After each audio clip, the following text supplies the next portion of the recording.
such badass. The only chance you have no chance. If you had a chance, you need to run lickety split. But you can't run because you're the badass. Well, Ric Flair, you know what? I'm not a normal looking athlete myself. You know what I'm talking about? I've been in the DMs alive.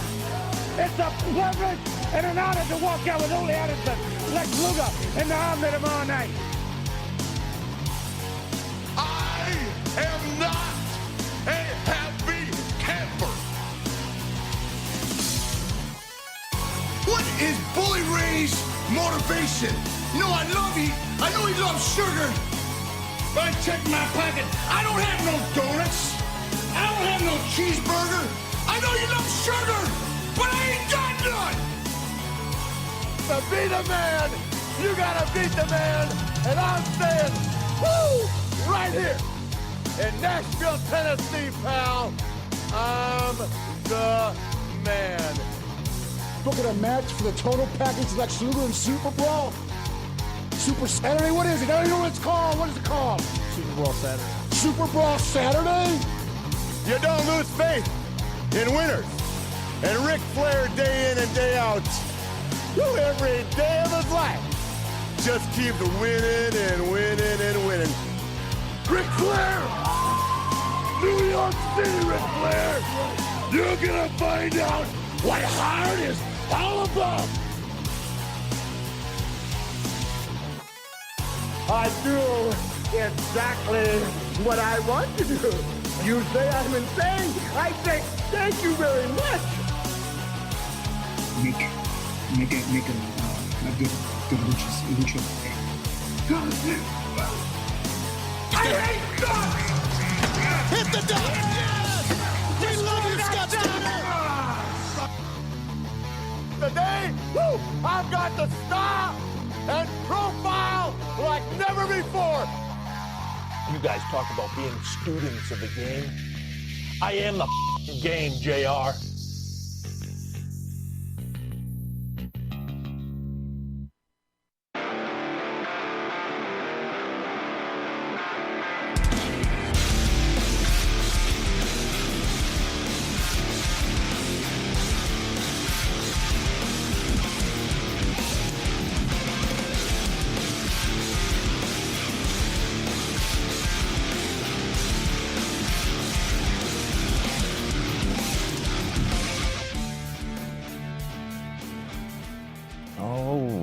All right. It is Wednesday night, and the time is right for some wrestling outlet. What is going on, you creepy, silly fuckers out there?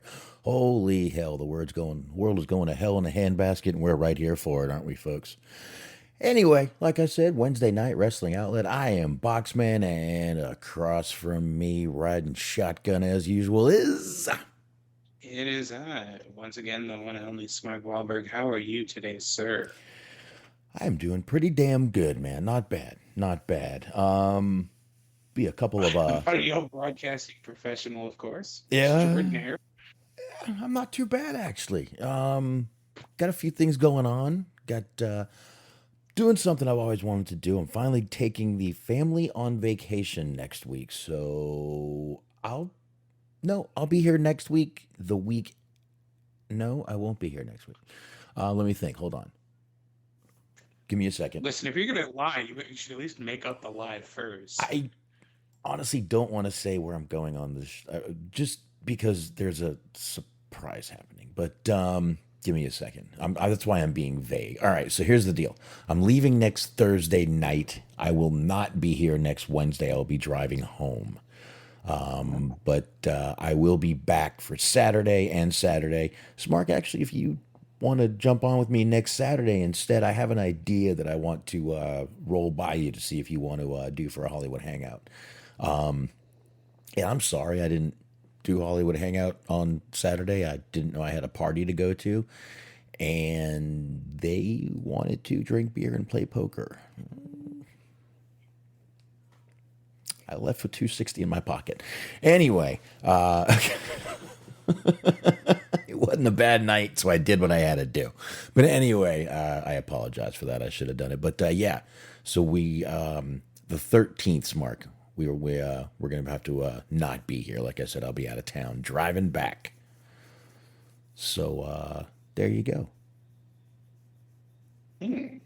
There you go. We're taking the family out, a little vacay. Never done that before. I've never taken my family on vacation. Finally, right now, I'm in a position where I can do it. Work told me, take the time off, go do it. So I'm doing it. We're going to leave on Thursday night. And we'll be back the next Thursday. My wife's got surgery on that Friday. So I was going to take that day off anyway. So it's just going to be a lot of driving and a tough week. But I'll knock it out either way. It won't be bad. I don't mind doing the driving. It's just a long drive. I am not in the know as to what the surprise is, but if you were planning on taking your family to Disneyland, you've missed out on the opportunity to see Joey Ryan.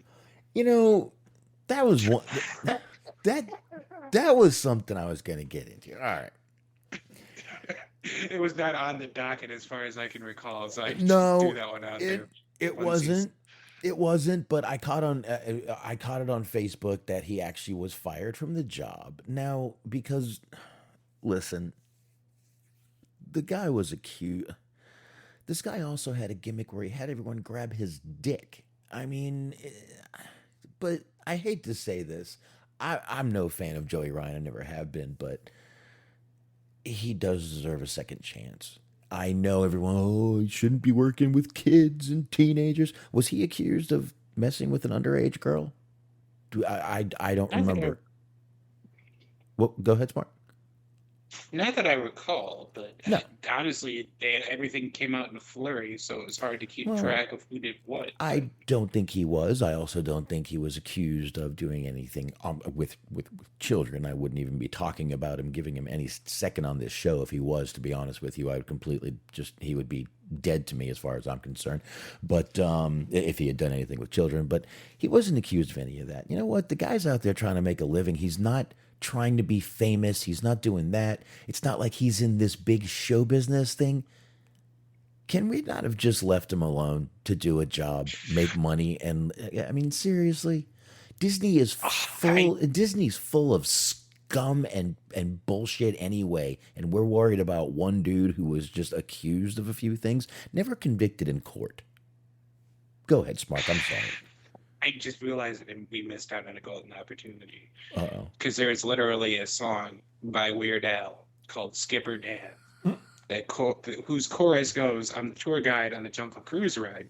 Skipper Dan is my name." And that would have been the perfect song to come into. Had I known we were going to talk about this. I just, listen, I'm not defending the guy in any way. I'm just saying, it's not like, I mean, what does everybody want? The guy working at 7-Eleven or working at a fucking restaurant or something like that? What restaurant's going to make you happy? What job is going to make you happy that he can be in? Well, if he's working at a restaurant, usually there's teenagers working there too, waitressing and doing stuff like that.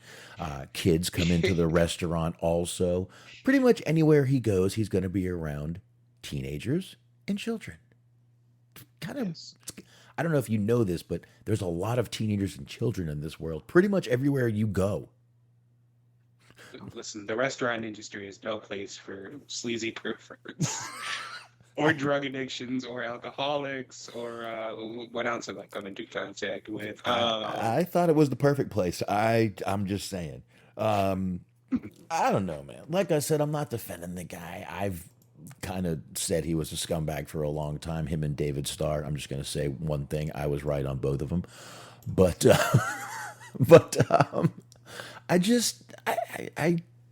I really feel that, look, he wasn't out there trying to get back in the wrestling business. He was just out there working, and someone had to out the fucking guy. I'm sorry. I think it was bullshit. I really do. My opinion. I don't know what you think, but please tell me. I mean, at some point, you have to be able to find some kind of form of employment, even if you go to jail. So, I mean, after a while, yeah, he's got to find a way to eat. You can't just fucking starve the guy to death, even if he is a piece of shit. But it's like, yeah, pieces of shit unfortunately have to work too. Like, pieces of shit should be the only people that have to work. We have to figure out a way to make that happen. But until then, everybody needs a job.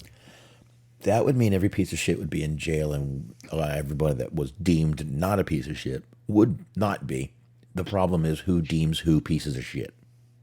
Oh yeah, I'd pretty much be fucked in either scenario, the current scenario or this imaginary scenario. So I'm not really going to push too hard for it. And again, it's the whole, who says who is this and who is that. It's a whole thing. But Twitter, I guess. Twitter is the arbitrator of morality, which is a scary proposition. yes, it is. Yes, most definitely is. Oh, jeez. All right, here. Well, we do have a lot to get into. We obviously had Forbidden Door over the weekend, which I got to admit, I didn't watch it over the weekend. I actually watched it last night, but damn. Not a bad card. I really felt just an overall good pay-per-view, not a bad card on the match. I thought every match was fun. It didn't matter if you knew who the guys were or not. They went out there and put on a fucking... Literally, they just went out there and put on a fucking show. That was it. I felt like they went out there and just put on a wrestling show. You didn't need to know all the details and the storylines and this and that. They still went out there, told the story of the match, and I thought it was a great show on pretty much every match. One match, I thought the chemistry was off. I think you can probably guess what that is, but otherwise, I thought it was a really good show. I don't know about you, Smark. I mean, all things considered, I thought it was a pretty good show. There was just a menagerie of injuries, just one after the other. Just people keep getting hurt, people keep getting hurt, people keep getting hurt. So as much as there had to be substitutions made and the card had to be shuffled around a bit, and I think it was all in all a pretty good show. And I kind of like the idea that it wasn't just a sort of super show or spot show or whatever you look at it. There was actual storylines and continuity and things that would have an actual meaning and impact on the product moving forward. There's titles on the line and some angles and things like that. So all in all, it was a good show. Yeah, most definitely. And you're right, there was a few things on the line. You're right. It wasn't just a super show. It like I said, man, I had a really good time watching it. It flew by. I didn't think I'm like, holy shit, it's fucking over already. It's kind of how Dynamite or Blood and Guts went tonight. I was like, holy shit, it's almost 9:00 already. So it flew by, but I mean, I'm really not looking to spend a ton of time on Blood and Guts, Mark. Obviously, we're a few days out, but I guess we can get into it real quick. Right? Sure. All right. Well, kicked off with, obviously this was, obviously we all know this was kind of AEW versus New Japan. Not really versus, but they were just kind of in most of the matches. Chris Jericho, Sammy Guevara, and Minoru Suzuki, old murder grandpa, was out there. They defeated Eddie Kingston, Wheeler Yuta, and Shota Umino. But Kingston and Suzuki were out there chopping the shit out of each other, and the crowd was fucking loving it. I thought Jericho, every time someone beat up Kingston, Jericho just took advantage of it and beat him up more. But I thought that was great. I thought it was just a really fucking good match. I thought this match told a pretty fucking good story too. Like I said, man, a lot of these matches were just pretty good overall, but Jericho hits the Judas effect and boom, match over. So I thought it was a good match. And pretty much anytime you can see Suzuki in the Minoru Suzuki in the ring is a gift. In my that was actually one of my potentially my favorite match of the night. I think everything worked out well because there was the story involved with it, and then it was the first match of the night. So, but the crowd was super fucking hot. Just from start to finish, they were going nuts the entire time. And like you said, the interactions between Suzuki and Kingston were cool. I think we were all expected to see that at some point during that match. We got it in abundance. So yeah, all in all, that was a good thing. I think we got what we expected from that. Yeah, most definitely, man. Like I said, I just thought like you said, definitely a good match to kick off the show with. I really thought it was. I thought that was a perfect match to kick off the show with. Just got the crowd hot. This crowd was hot the whole night. I don't think they fucking calmed down all night from any of this. They were pretty much just on their feet the whole fucking night. So great shit right there for a kickoff match. FTR came out and retained the ROH tag titles and also won the IWGP tag team titles. At one point in this match, it looked like old Dax was hurt. He left with the ring with a doctor, which left Wheeler alone in the ring, and all the other teams attacked him. But Hardwood was basically just selling he had it and came back out. Crowd went fucking nuts when he came back out too, man. And then a few near falls happened. Bang. Big rig for the win. I hate when this happens in matches, and I know it doesn't help that FTR is involved, and I don't particularly care for them. I mean, they're good wrestlers, but they're just boring individuals. But I hated it when Cody did it. I didn't like it in this match. I don't like it in general, where it's long drawn out, like they're going to come back, and then you just have to spend the rest of the match waiting for them to come back until something's not actually going to end up happening until they do. Right. So I didn't like that part of it, but I mean, it achieved the goal that it was striving for, because the idea was to get FTR more over and make them look like, more fighting champions. But I think it's very hokey in my opinion, but it is what it is. Everybody else, like you said, everybody else seemed to love it. So yeah, it's kind of like now it's kind of known as like the Mick Foley return spot, kind of from the fucking cage match we saw a great cage match tonight too, but it's kind of like that. Daniel Bryan's done it. Everyone does it. A lot of people have done that. 24 years ago, as of yesterday, by the way. That's right. That cage match. Wow. That's a long fucking time, man.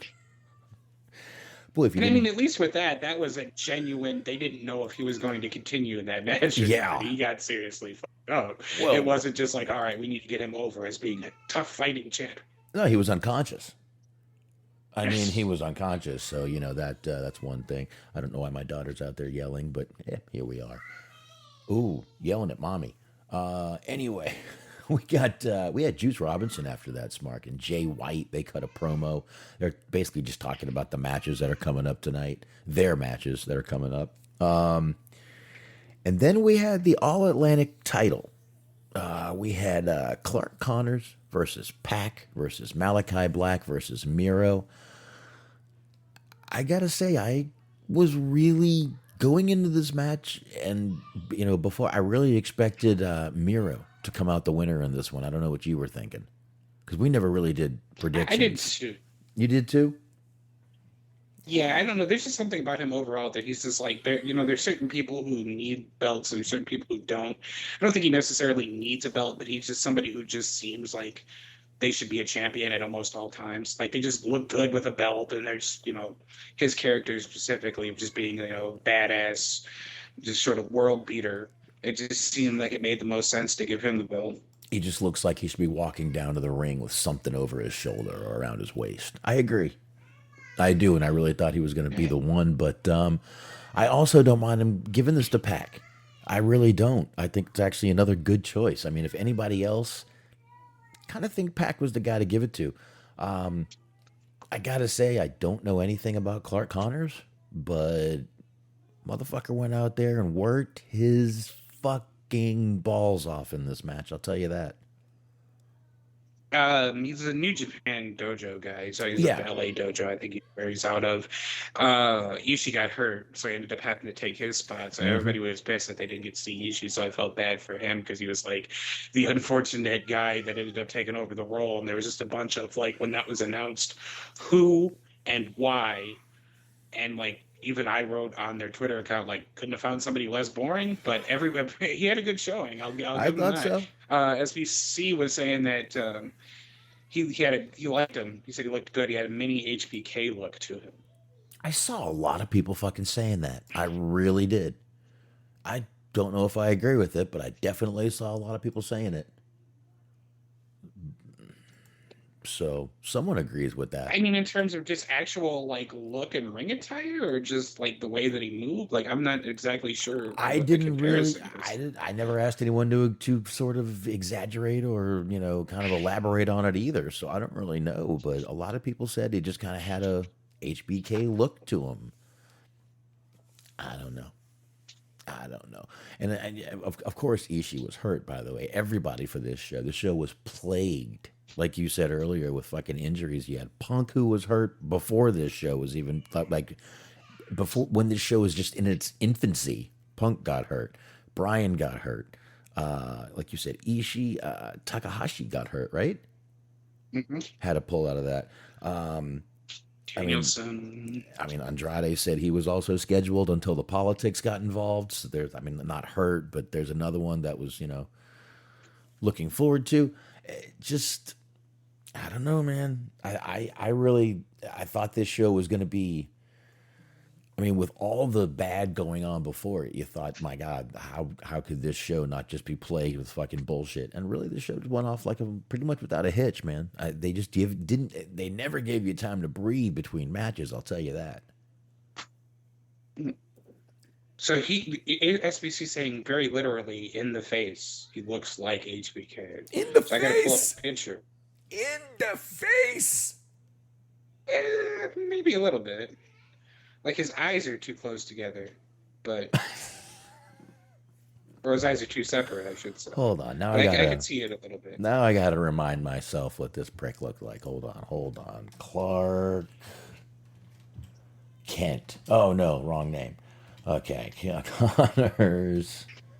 Clark Connors. Kind of in body language. I would say in body language, he's got a little bit of an HBK thing going. Is it the hat? It could be. It could be the hat. Yes, might be the hat. Anybody in a cowboy hat is Shawn Michaels-esque. I mean, you could. Oh, it reminds me of James Storm a little bit too with the hat. Come on, people. Let's get with this, Blake. Hold on, let me see. I guess a little bit. He came back on the Slammiversary show. I actually see this guy looking a little more like James Storm than HBK. He's got some. He's got some. A little bit of a couple of different people. Yeah.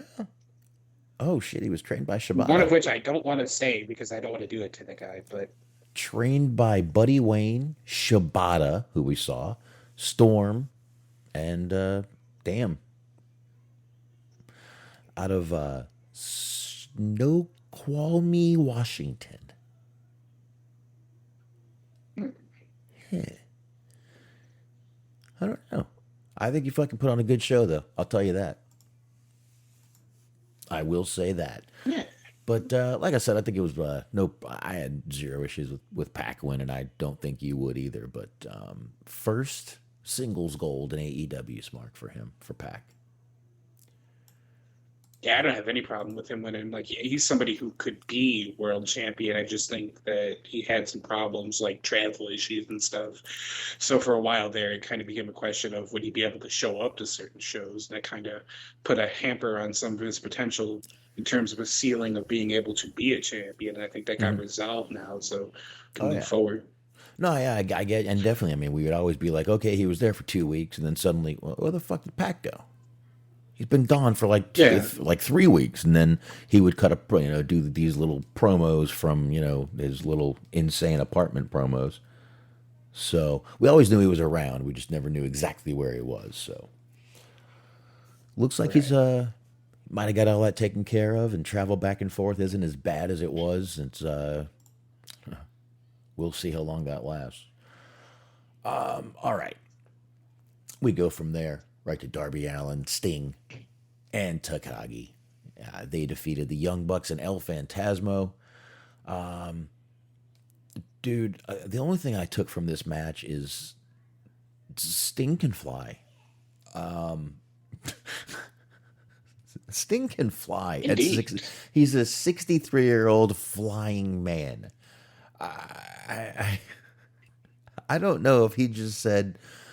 If he's finally at the whole, fuck it, if I break, I break, or if he's just like, I just want to get out there and prove I can still keep up with the young guys.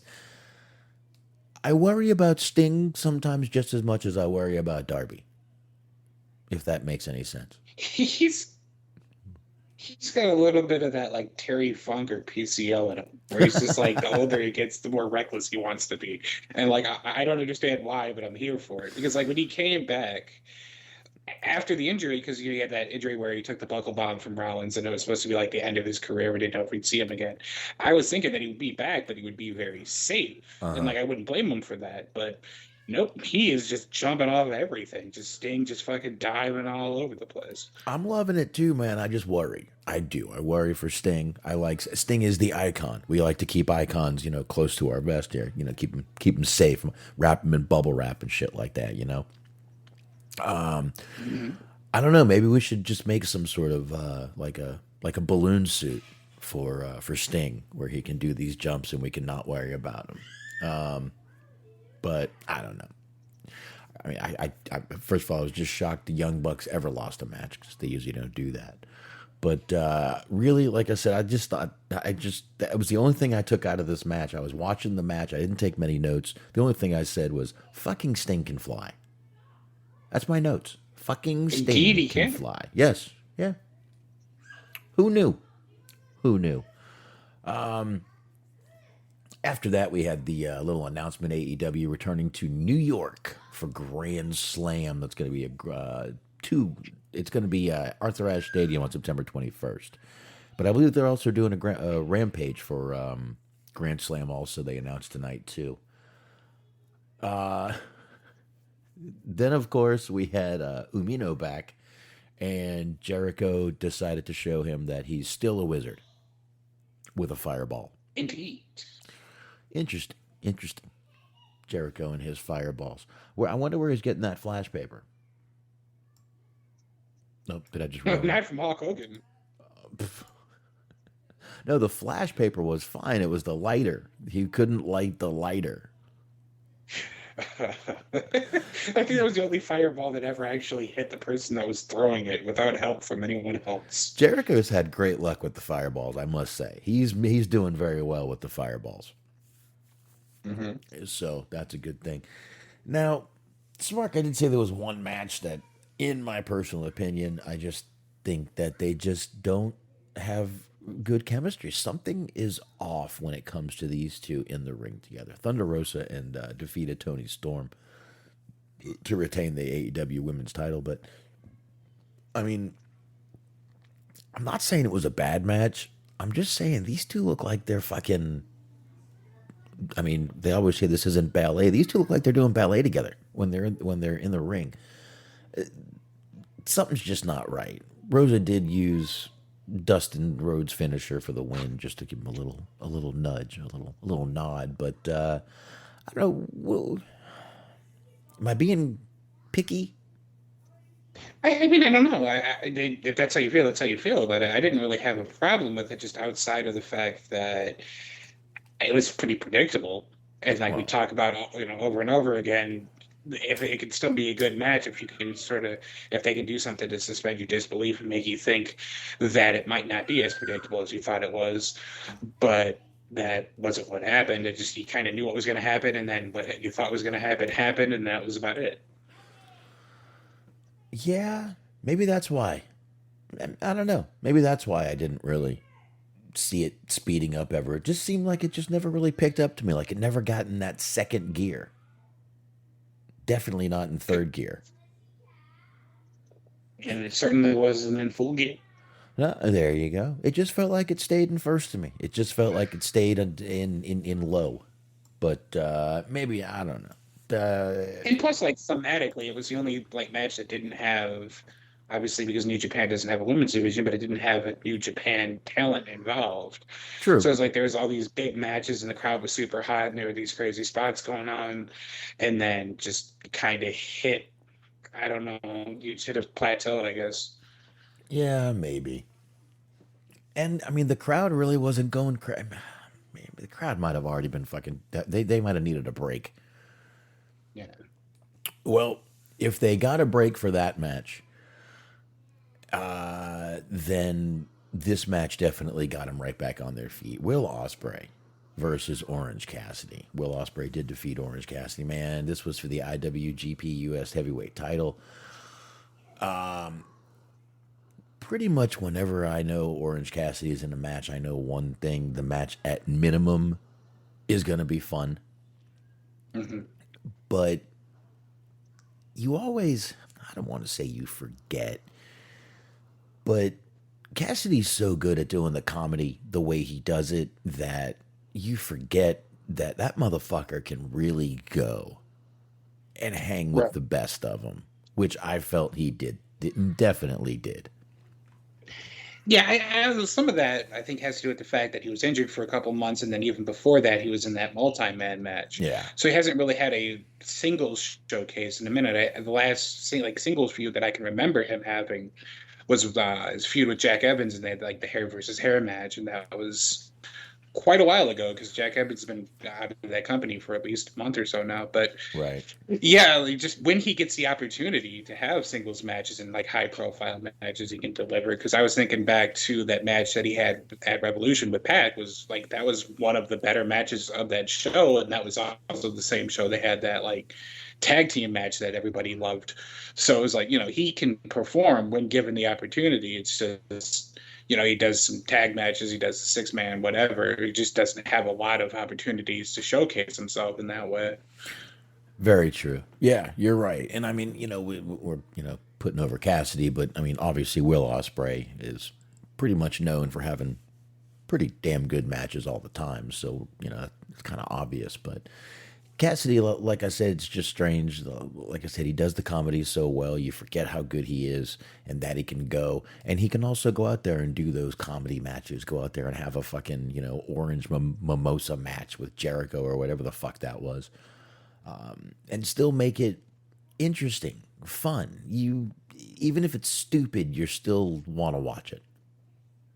So, yeah. I don't know. This was a really, fast-paced, good match. Not as much comedy as you would have expected out of it, but definitely a little bit here and there. Like I said, Will Ospreay wins the match. After the match, Trent and what's his name, Chuck, come out and they save Orange Cassidy, but because United Empire was down there, but there were too many. And then we got, like I just said a few minutes ago, we got Shibata out there. And I think people were shocked. And yeah. Go ahead. Oh, no, it's just, I mean, there was some potential that he could be out there, but it was not a foregone conclusion, and it was not a guarantee. And he's sort of a rare figure these days because he kind of, almost like how before he came back, the sort of Daniel Bryan thing of just really talented wrestler, but just got injured early on, didn't get a chance to fully let his career play out, but a lot of people really enjoy him. So a lot of people were very excited to see him. Definitely, man. Looked like that crowd was fucking definitely happy to see him. And then when he puts on the sunglasses, holy shit. Thought the crowd was going to fucking lose their mind.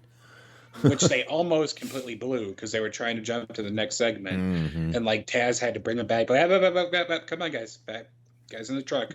Get back to the ring. Fucking Taz. He's come a long way from somebody who didn't even talk for like the first couple of years of his career. He's really solid at commentating. I like Taz. I do. I always have. He posted a photo on Twitter the other day that was basically just like somebody stopped me at an airport today and asked me if they could take a picture with Hook's dad. And it was this like little kid. He was like this 8-year-old kid or whatever, and he was wearing a Hook t-shirt and he had the like biggest shit-eating grin on his face. He couldn't believe that he was hanging out with Hook's dad. Oh my God. You know what? That's a proud dad moment right there. I'm sorry. Oh, for sure. Like, you could tell that he was very genuinely pleased that, like, his son was so popular. Absolutely. That is a proud dad. He was like, motherfucker, I made that. I did that. Yep. Me. All right here. That all made that. Taz was feeling good is all I'm saying. Anyway, I think we should move on. All right. Speaking of that, had another little shocker. I wouldn't say a shocker for this next match, Mark. Bryan Danielson's replacement, which did turn out to be Claudio. A lot of people were thinking it was probably going to be him. There were a few other people named. Off the top of my head right now, I'm blanking, and I can't think of any that were. But there were a few. Even as far as a Bray Wyatt, a Wyndham was mentioned on one of these, but it was Claudio Castagnoli, formerly Cesaro. Fans went nuts. I saw people like, well, they didn't really go crazy until he got in the ring. They were maybe in a little bit of shock, maybe, even if it was talked about. The rumor was he was going to re-sign with WWE like everyone else does. But he didn't. Here we go. We've got him now. He is all elite. Claudio Castagnoli is back. Smark, I don't know if you caught it, but there were a couple of uppercuts in this match. Just a few. European uppercuts. I think I stopped counting at like 40. I don't care. Claudio does those so well. They look so brutal when he fucking does those. I fucking love it. I love it, man. And even for the win, we got the springboard uppercut. We got the spinning clothesline, the power bomb. Boom. Claudio wins. Good addition. There's that one spot that was fucking ridiculous. So the Sabre ends up getting him in a triangle choke, like in the ring. Claudio lifts him up. They end up going outside of the ring. He fucking they land on the outside. Claudio still has control of him. He walks up the ring steps with Zack Sabre on his one arm. Yeah. And just dumps him like a fucking barrel of hay. I mean, how many times have John Cena would always say that this guy is freakishly strong? Doesn't look it, deceivingly freakishly strong. So, cracking a beer here, sorry. And we've seen it. I mean, we've seen him just deadlift guys in the middle of the fucking ring that are bigger than him. How many times did he do it to Sheamus? Yeah, several times, yeah. Yeah, I mean, you'd see him just deadlift Sheamus, and you'd be like, holy fuck, man. But the guy's a fucking beast. I mean, how many times did Tyson Kidd tell us how strong Claudio was? Or Cesaro. Yeah. I mean, he walked around with an entire person on one of his arms. And I just, every time I see anything that he does, I will just never forget the idea that low-key didn't want to put him over. Where it's like, that's who you're drawing the line with. The guy who can fucking deadlift a bus. Yeah. I got a feeling in a good brawl, I think Claudio would take care of himself with old Loki. He could literally chuck him across an entire fucking football field. He's like, I'm not losing to him. He's like, he's bench pressing you right now, and you don't even know it. He's literally, yeah, exactly. I mean, he's literally holding you up by your neck at this point. I mean, how could you not want to put a guy like that over? The guy is fucking talented as hell. What was his reasoning? I don't even remember. I mean, just that it just wasn't like a legitimate tough guy or some shit. I don't know. Like, he's just, it's low-key being low-key. He got mad at fucking Kevin Steen at the time for introducing himself on the phone because he's like, yeah, it was on the caller ID. I knew who you were. And it's like he was like, yeah, I'm sorry that I introduced myself, shithead. He's such a weird little man, and that's the problem. He has little man syndrome. So yeah, pretty much. All right, we got 2 more matches. We knocked this right out about the time I thought we would. Perfect. Jay White retained the IWGP World Heavyweight title. It was Jay White, it was Okada, it was Hangman Page, and Adam Cole. It was a great match. I would say if we're going for loudest pop of the night, I'm going Okada. Yeah, I think so. That was fucking I bet that was deafening in the arena. But match was going. Cole, of course, ended up kind of turning on. He stabbed Jay White in the back and gave him a backstabber. Pretty good story right there with just the move. Did you hear the news? The boys are In back the in Soho town. Tribune. The boys are back in town. No, well, we went with two different references. We're not in tune tonight. No, anyways, during that match, at some point, they never said what the move was, when it happened, or what have you. But it's being reported, it was on the Observer, that Cole has a concussion. It looked like it at one point, pretty much at the end of the match there. At one point, there was no move that really put Cole down like that. It must have been, I don't know what it was, and you couldn't really see what it was. Of course, the camera was switching pretty bad, but I'll tell you, Jay White just kind of rolled over Cole, and Cole just kind of rolled over like a dead fish and took the pin. Like Okada went for the Rainmaker, Cole ducked, and then Cole just stayed down. He just kept ducking. Yeah, and it definitely seemed like a botch. It almost seemed like the Rainmaker was supposed to like connect, and then Jay White was supposed to take out Okada, take advantage of the Rainmaker being used, and then pin Cole. That's what it seemed like it was supposed to do, but obviously we didn't get that far. Cole just kind of rolled over, took the pin, and it was done. SPC is saying it was the Michinoku driver by Okada. Could have been. Definitely could have been. That wouldn't surprise me at all. After the match, the Undisputed Elite came out. The Young Bucks and Kyle O'Reilly came out and checked on Adam Cole. But another good match, man. Another fucking great match, as far as I'm concerned. Yeah, definitely. Oh, yeah. Which brought us right into the main event, Moxley versus Tanahashi. Moxley, of course, I don't think anyone had a doubt that Moxley was going to bleed like a fucking stuck pig, and my God, he did not disappoint. Wow. And apparently that was, again, to cite the Observer, apparently that was legitimate. Like, he didn't bleed. He bumped heads with Tanahashi, and he just ended up bleeding. Wow. Which led us to him bleeding tonight by just getting that bad boy cut back open. Just a fucking really, really, really great match here between these two, which you kind of knew it was going to fucking happen.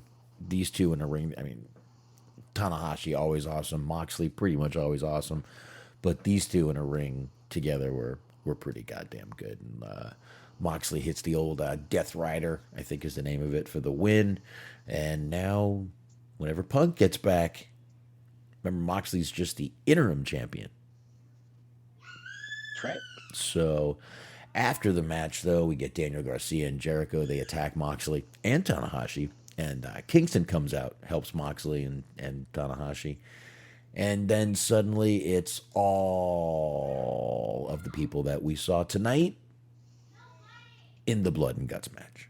It just was a clusterfuck ending. Crowd was still hot for this ending, but unnecessary? Yeah. Okay. Yeah, definitely unnecessary. Like, I understand the purpose of it. Like, you get a lot of people watching this, so you want to promote the next show.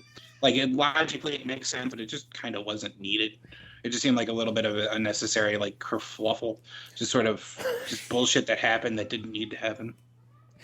It's old pure sixer. I think you should watch your language. I didn't realize we were going to be kerfluffling tonight. So I think you take it down a notch, my friend. All right, I get excited. I get passionate. I get it. I mean, it's New Japan, AEW. I get it, but we don't need kerfluffling, sir. I really feel that's just taking it a step too far, if you will. I will. Yes. I mean, you understand where I'm going here, so. Yes. Okay, no complaints. Like I said, I had just really thought that one women's match was just a little slow, choreographed, definitely predictable, as you said. But otherwise, this show was just I think it delivered exactly what, if you were just expecting a good wrestling show, I think you got exactly what you were expecting. If you were expecting some storyline driven complete soap opera, I think you were disappointed, and you were probably the ones that were shitting on it, which I can't believe I actually saw people shitting on this, but once again, here we are. Yeah. I did see one or two people, and it's usually always the one person in particular. It's like I see a lot of their opinions because of just people that I also follow on Twitter, but it's like every time I see their opinion, I always disagree with it. It's like clockwork. I always know who wrote it. Yeah. I got a few pages that I look at, and I'm like, I know which dick. Yep, that's the dumbass. That's the dumbass. And for some reason, that it's that same David guy from that one page that we always go to, that we were doing all those horrible takes. It's the same guy. No, I mean, at least he's consistent with that. Absolutely. I guess to just kind of keep going a little bit with a little bit of Forbidden Door stuff, Smart, get into a couple of things here real quick. Yesterday afternoon, Tony Khan did tweet out a few figures. He is definitely calling this pay-per-view a success. Already looking forward to a Forbidden Door 2. 1 million just in ticket sales at the gate, and 5 million on pay-per-view is what he's saying. Pretty goddamn good, being that, not everyone is buying traditional pay-per-views anymore. I'm sure he's, doing a little more than just traditional, but good for him, man. I think this is, I think he deserved to have this as a hit for him. I mean, the event sold out, and there wasn't even one match announced yet. Right. And the event sold, not one match, just the idea. Think about that. He didn't sell a match. He sold an idea. And it sold out. That's pretty fucking impressive, if you ask me. For sure. All right. There was a little fan scuffle, I guess, down there during the Moxley match. I guess I don't know what happened, but I guess they said there were two fans thrown out during the match. One of the fans actually started punching it says officers at one point, but I think it was security guards originally, and they got cops down there. And exactly, SBC says there were two fan incidents. Another fan incident, Smark, is a fan ran down, according to security, ran several rows to take photos of Tay Conti's ass during the opening match. Several rows, which means he darted to the front to take pictures of her behind. And she tweeted when the guy was thrown out, our security is the fucking best. So fans, once again, first of all, if you're being thrown out, do not try to fight the security guards. They will call police officers and they will beat you with a nightstick, and I hope they do. Secondly, do not run to take pictures of Tay Conti's posterior. Yeah, probably not a good idea, just in general. Like, don't start chasing down women to try to take photos of their butts. I mean, you can literally go on the internet and see pictures of her just showing her ass just fine. There is no reason to do that. None. I mean, if only he ran more often, he wouldn't have to be in this position. Well, maybe you should have had a better camera. That's really what it should have been. That would have been the greatest potential capper to that story, is if he just ran down just flights upon flights of stairs, and he just whips out a fucking Kodak disposable. He's got a Polaroid. Just straight out of 1997, just click click. The Polaroid would be great. Just and he's getting thrown out while shaking it. He's fanning it, walking away. What are you doing? The picture's not even done yet. Okay, it's gotta. My ticket unhand me. Blowing on it. That would have been great. Oh, I probably had a trench coat on. Oh man. And Anyway, two more quick things on the AEW thing. So there was an after media scrum, Smark. I didn't watch it this time. There was a scrum. I'm sorry for the language, but that's what it's called. Yeah. And a lot of people are commenting on Tony Khan being a hugger. Indeed. We've got fucking gas prices rising, food prices rising, clothes, pretty much anything that's being shipped is rising because of gas prices. We've got all kinds of other things going on in this world. And are we really going to sit here and worry about a guy that is not afraid to show emotion? And the fact that he is a fan and the fact that he fucking loves what he's doing. I'm sorry. I'm not going to shit on the guy for this. I'm not going to do it. Is it a little awkward? Maybe. If it's awkward to you, maybe you should look at yourself a little bit. I don't know who hurt you. I don't know who didn't hug you as a kid. Maybe you might want to look back at that and, see a therapist. But I'm not going to shit on the guy. Yes, the hugs are a little odd. But who cares? Who cares? I'm not necessarily going to shit on the guy, but I don't mean to be a dick, but well, no, it's not really him doing it. Like I don't like when people just like pat me on the back or attempt to hug me like without my permission. That becomes a problem. But I'm not going to even make fun of him. The thing that made me laugh more than anything, and if you haven't seen it, I implore anybody listening to find it. Okada's reaction to him being hugged was the funniest shit to me because he was just staring straight forward, dead-eyed at the camera, like he broke out his best Linda McMahon or Kelly face. I'm just like, what are you doing to me? This is not allowed. Please stop. It really was. He stood there like a fucking picture Tony Khan hugging a statue. a well carved. Yes, they were in the United Center. He would have gotten a stronger emotion if he would have hugged the statue of Michael Jordan outside of the building. Right. But yeah, that one was funny. But again, man, this is not something I'm going to put on my fucking list of things to even waste my time being upset about or worrying about or even give a fuck about. This man wants to hug.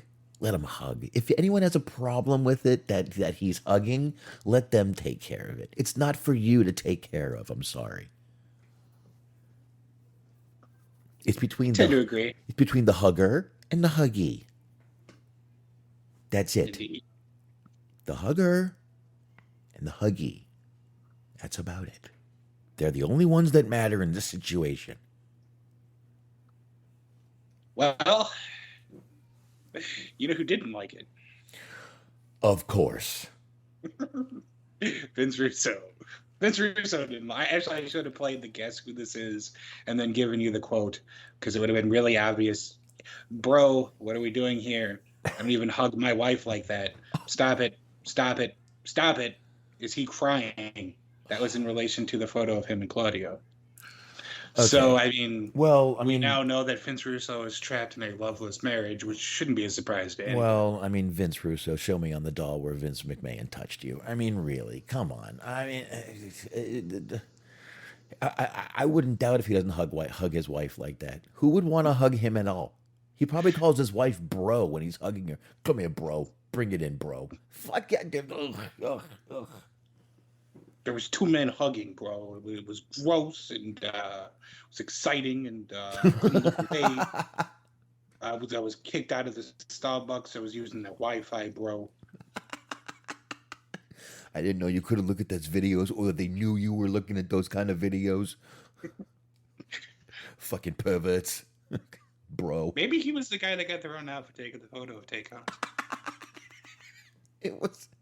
It was Vince Russo in a trench coat and sunglasses. I gotta see it, bro. Brown trench. Luckily, he used the name Vic Venom, so he didn't get in trouble. Oh, of course.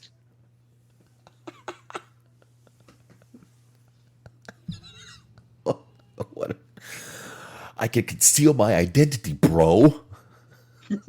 Fake mustache on top of his real fucking shitty beard. Of course, fake mustache, trench coat, you know, the little brown, I don't even know what you call those hats. A fedora or like a twilby? I think it might be the second one. The Twilby, is that what you said? Yeah, trilby actually is what it's called. I don't know why I couldn't put a W in there. Well, you know. Trilby hat. That Let's can look happen. at the hat and see if it's the right hat. Sometimes that can happen to people. Every day. That's all, folks. All right.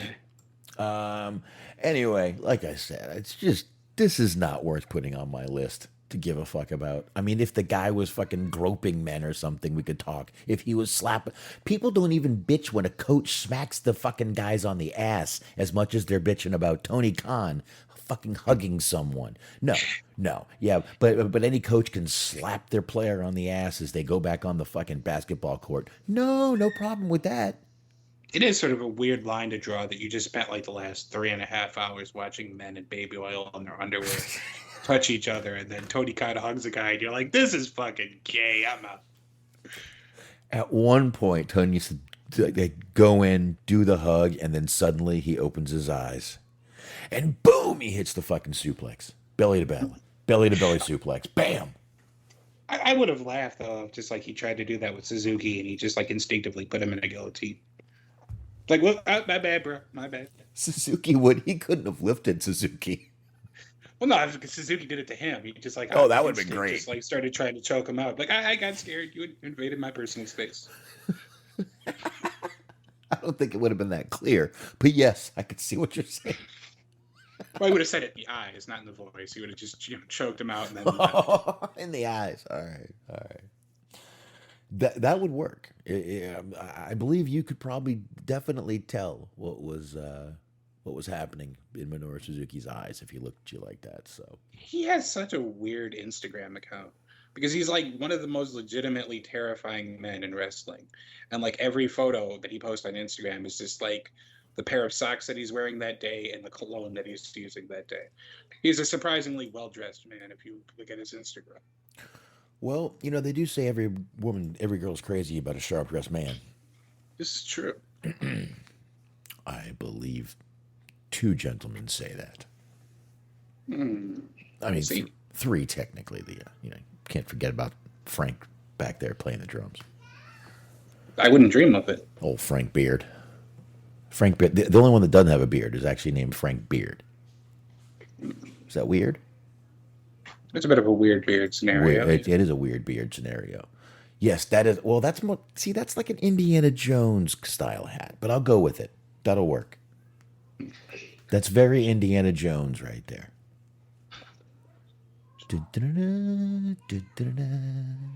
Anyway, Harrison Fordish. Yeah, that is very much. And now that I'm looking at pictures of people actually wearing it, it is very much Indiana Jones. Which, that'll work. That's fine. That definitely works for me. One last thing. We did get a date and location for ROH Death Before Dishonor, July 23rd. That'll be at the Songa Center in Lowell, Massachusetts. Oh boy, you're going to have a hard time parking your car. Mm-hmm. Oh. Watch out for the transforms. Oh, it's going to be a ball buster. Oh my God, you're going to run into a cocksucker. Jesus Christ. Oh my God. At first I thought I couldn't do a Boston accent. Then I realized that I can actually do a decent Bill Burr, which is just the same fucking. Well, you see, I watched The Departed a few weeks ago, or The Departed, as you would say in Boston, The Departed. And great movie. They said cocksucker a lot. You fucking cocksucker.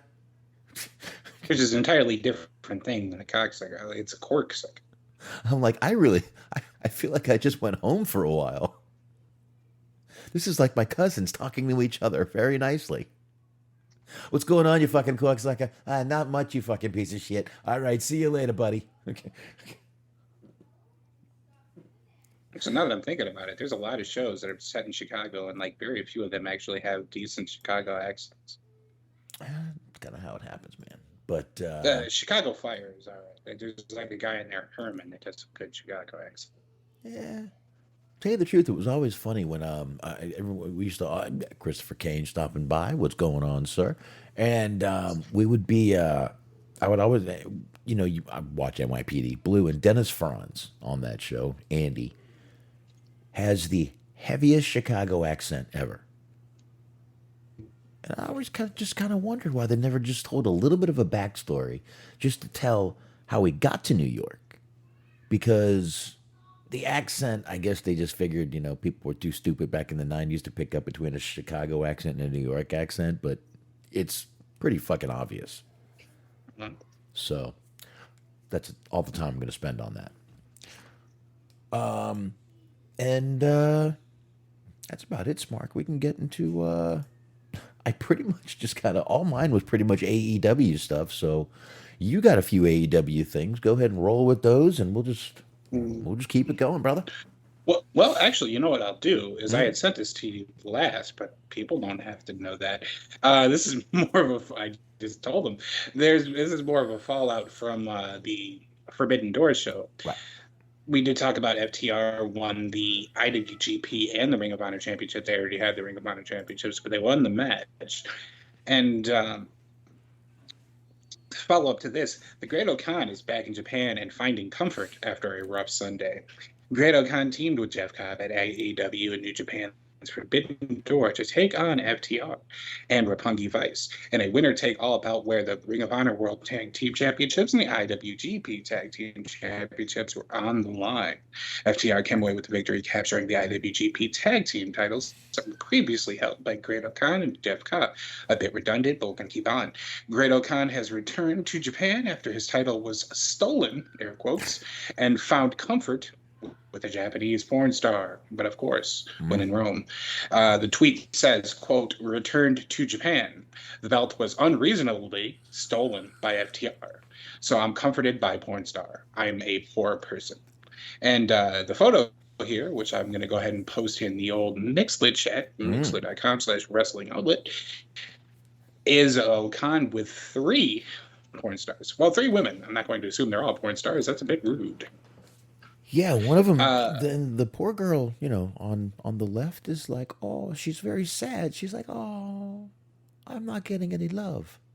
Yeah, it's very much a third wheel here. No, and she'd probably love him long time. There was another photo that he posted. You asshole! You could have, you fucking prick. I mean, I don't know. No, you were about to laugh and you went, I don't want none of that. And you kept going. I know what you did there, you bastard. Go ahead. Okay. But yeah, I mean, the point of the story is that this man is out here living the life. He's got 2 porn stars on his side.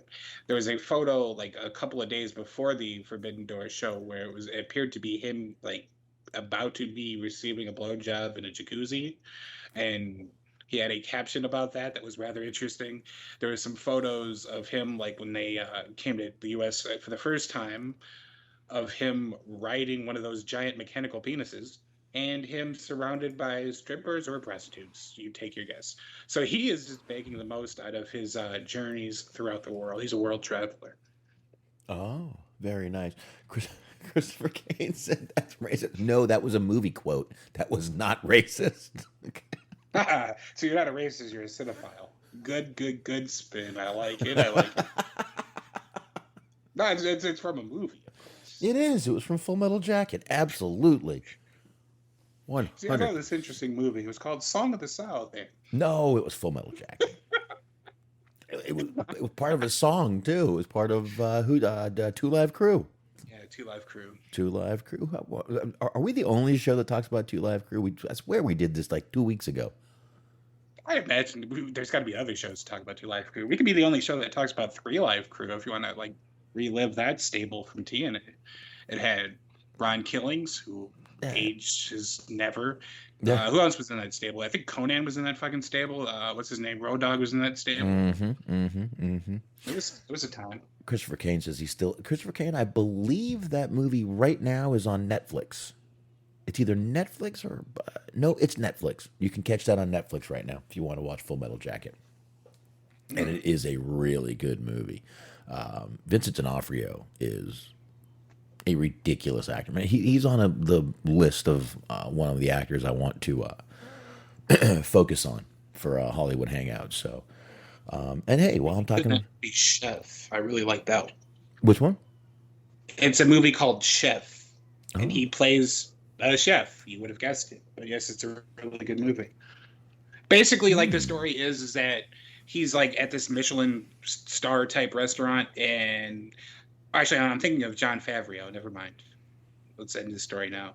John You said Favreau. Vincent D'Onofrio. I was thinking of John Favreau. It's two different people. I would definitely say another incredible actor, but he's more than an actor. He's an actor. He's a producer. He's a director. He's fucking everything. That guy, John Favreau. You see him playing these crazy parts, like in The Replacements. He's playing this crazy, SWAT guy who's just, insane, but he's really a very, very incredibly intelligent guy. Former boxer, I believe. Ah, You can look at he's got the cauliflower ears. Pitcher McCann saying he saw Two Live Crew live. Really? Yeah. Can't remember. No, Public Enemy. It was Public Enemy I saw live. I saw Slick Rick and Dougie Fresh live once. It was interesting. I saw Crisscross live.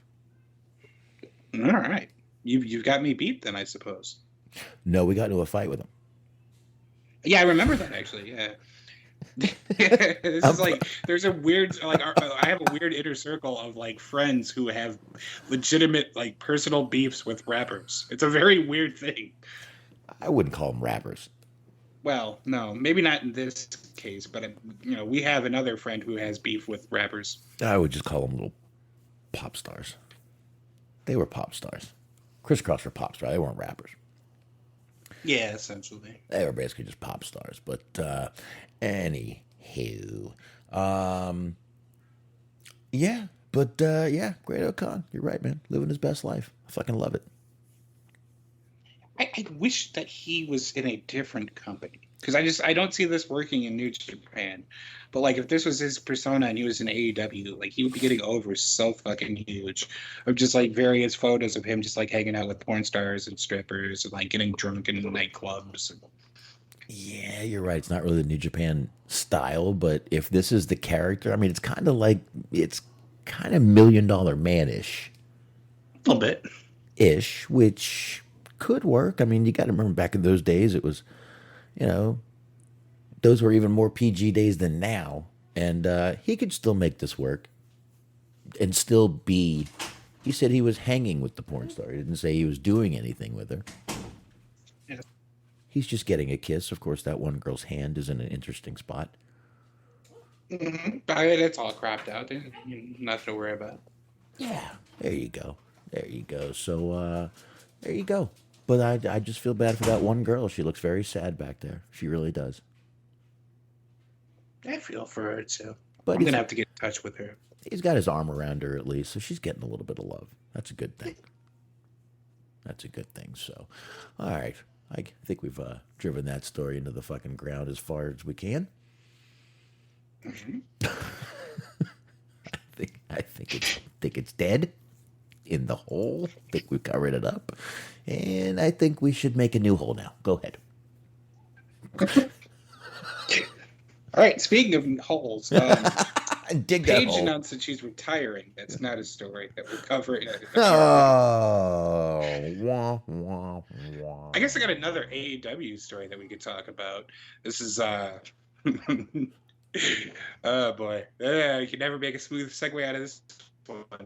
Jake Atlas' domestic violence case gets dropped. So there you go. Speaking of holes, the domestic violence case against, well, he had dug himself into a hole, dug himself out of a hole, which is what I did by making that segue up. Anyways, the domestic violence case against former WWE, NXT, and AEW wrestler Jake Atlas has been dropped. TMZ first reported Tuesday that Orange County, Florida. I like how they put Florida in parentheses. It's a very interesting, like, Did we read that specific detail? Anyways, officials canceled a Tuesday hearing following an investigation in which, quote, it is the opinion of the writer that this case is not suitable for prosecution. The aforementioned documents were filed last week and the matter is closed. The 27-year-old Atlas was arrested on May 23rd on domestic violence charges after attacking his boyfriend in an incident that began at an Orlando, Florida bar and continued at a friend's house. He was released by the police that day, with Tuesday set to be his arraignment.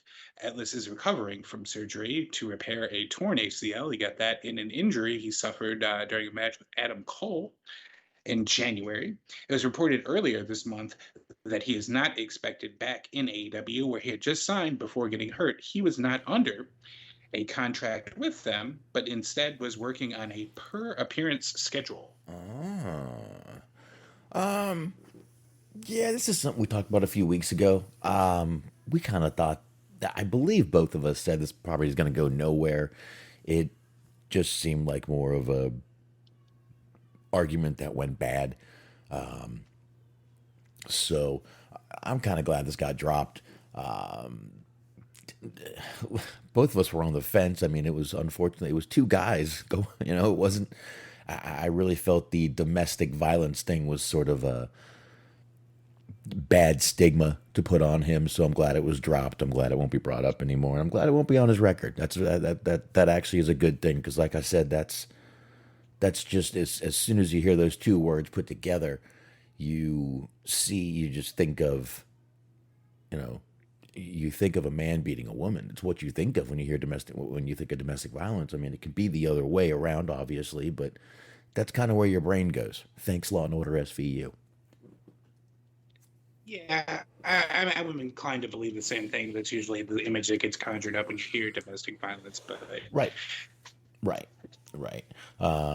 And yeah, Christopher Kane. We did get into the Joey Ryan thing. We did forget to mention that R. Kelly got 30 years in prison.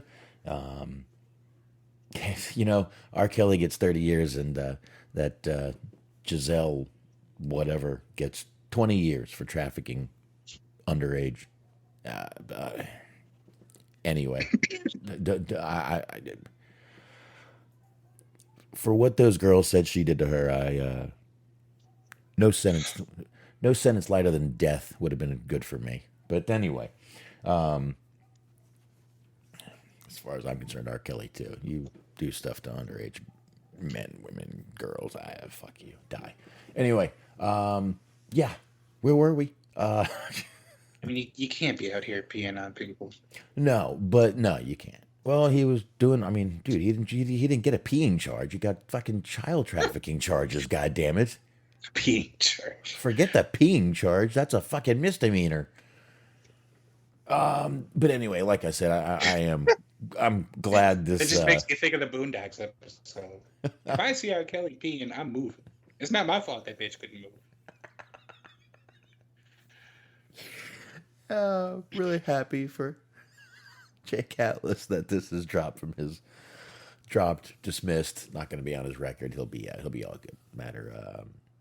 More than likely, this will all be sealed and gone for him. So good. It's kind of shitty though, because I mean, nothing ended up happening to him, and now he's still not going to be back with AEW. It's probably going to end up being an Impact. He gets recovered, so he's kind of on that Rich Swann role of just like he got in trouble for something that ultimately didn't end up happening, or he didn't end up getting charged with, and now he's just going to be stuck in career purgatory. Yeah, he may be, but you know what? It got dismissed. Down the road, this will get forgotten. He could end up back somewhere. I'm not worried about him, to be honest with you. He's talented, he's young, got a lot of time, and if he can stay healthy, then he'll be. I think he'll be just fine down the road. Yeah, hopefully. I do.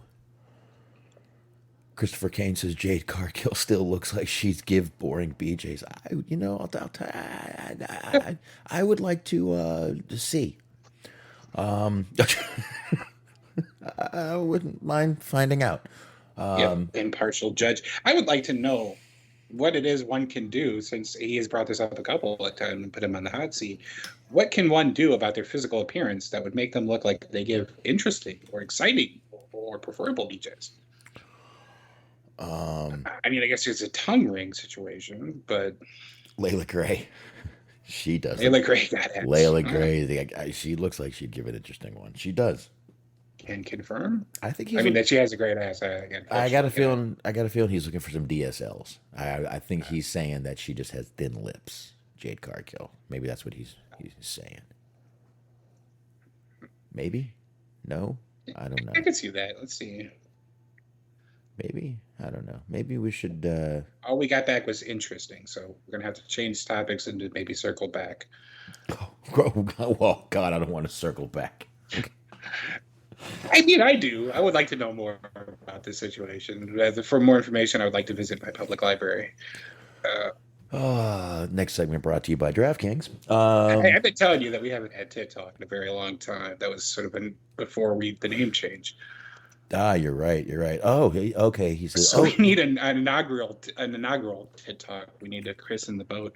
That and her attitude. So thin lips and her attitude. I don't know. Sometimes those thin lips can get suctioned. Her attitude. This looks like she'd suck the fucking curl up the trailer hitch with that attitude. That's just my opinion. But anyway. I mean, there are certain people where it's like, they just like, they can look nice, but they don't necessarily have it where it counts. Like, just as an example, like if we're in a lobby, this accusation of people who look like they give boring beaches, I would definitely put Jennifer Aniston on that list. Like, very attractive woman, looks like she's probably pretty. Yeah, but she doesn't have much of a personality at all. She's just really, really hot. I mean, she's gorgeous. That's why she's had such a successful career. It's like she doesn't say anything offensive because she just doesn't have any opinions. Christopher Hogan, is she still gay? Isn't she bi? I don't think she's full. She's still gay. I don't think, women change their minds so much, Christopher Kane. You've always got your shot, brother. You've always got your shot, dude. I would like to picture her just like sending him a letter, just like one of those rejection, like from an employment letter of like, well, we're not currently interested at this time, but we will keep you in mind for future positions. I regret to inform you, I am still gay. Things could change down the line. I don't know. I didn't know she was gay. It kind of came up as a little bit of a surprise. Because next thing you know, it's like, all right, and her and Diamante are getting down. It's like, well, God bless them. Yeah, like I said, I'm not sure if she's gay or bi, or it doesn't matter to me either way.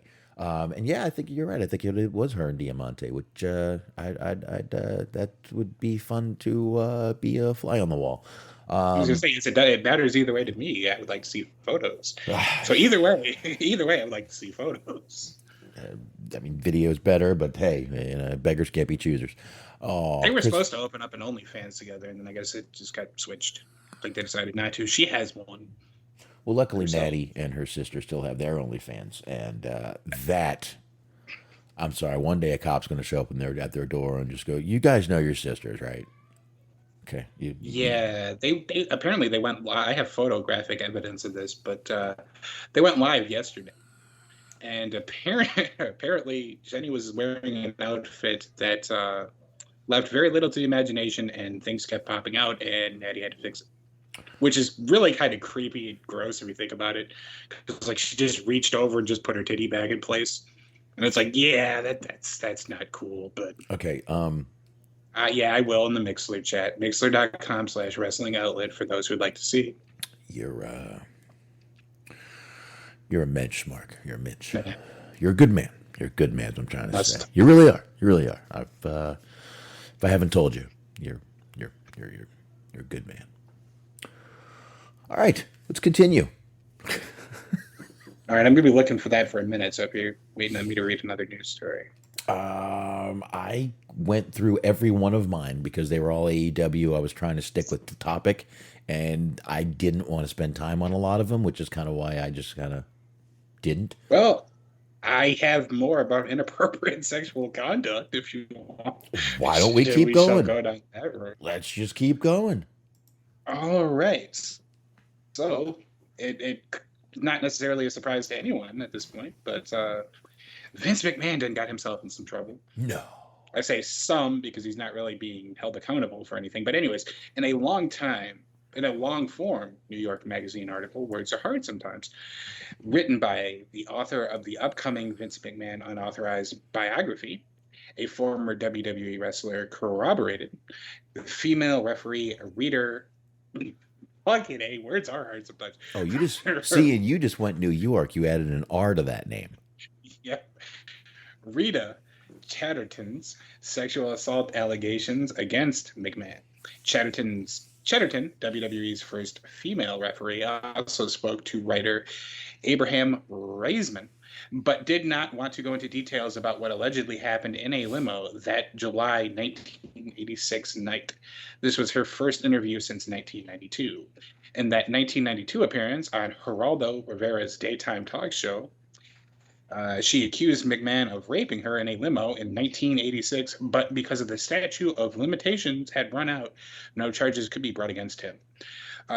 Mario Mancini became the first wrestler to speak out on the record and corroborate the story, choosing to speak to Reisman now because of McMahon's current day issues that has a special committee of the WWE Board of Directors investigating him on allegations of misconduct. Mancini and Chatterton have known each other since the early 1980s as they trained together at a wrestling school. He claimed Chatterton took him aside before a 1986 WWF house show and burst into tears describing what happened inside the limo, which included McMahon forcing her to perform oral sex before pulling her on top of him for sex. From the article, doesn't want to use the word rape while talking about what happened, but he describes something that sounds like the conventional definition of that term. Was she taken advantage of? Absolutely, he says. Was she scared to death? Absolutely. Did she want to do that? Probably not. Chatterton said that she wanted to talk to McMahon about her future and gaining full-time employment. Yeah, boy. After McMahon said he didn't want to discuss it at a large dinner, oh dear God, she and others were at, he suggested they go to dinner and talk privately. Which, of course, McMahon's the kind of guy that would just like taking her to Burger King for this. But while outside getting into her car, she saw him in his limo, and he suggested they talk there as he was tired. The limo driver was not present at the time. Reisman wrote, she declines to describe to me the specifics of what happened next, and then detailed what she had said before in two separate appearances with Rivera. McMahon allegedly said in order for Chatterton to get a $500,000 a year deal he had mentioned to her before, she would have to, quote, satisfy him. I worked really hard not to do the McMahon voice there. That is when he allegedly forced her to perform the aforementioned acts and else be blackballed from the industry.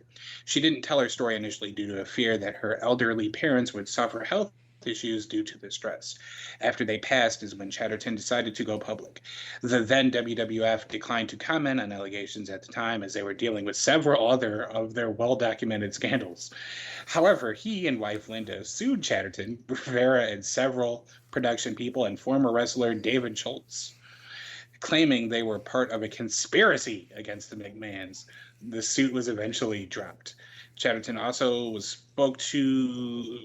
also speaking out now due to the latest controversial McMahon headlines.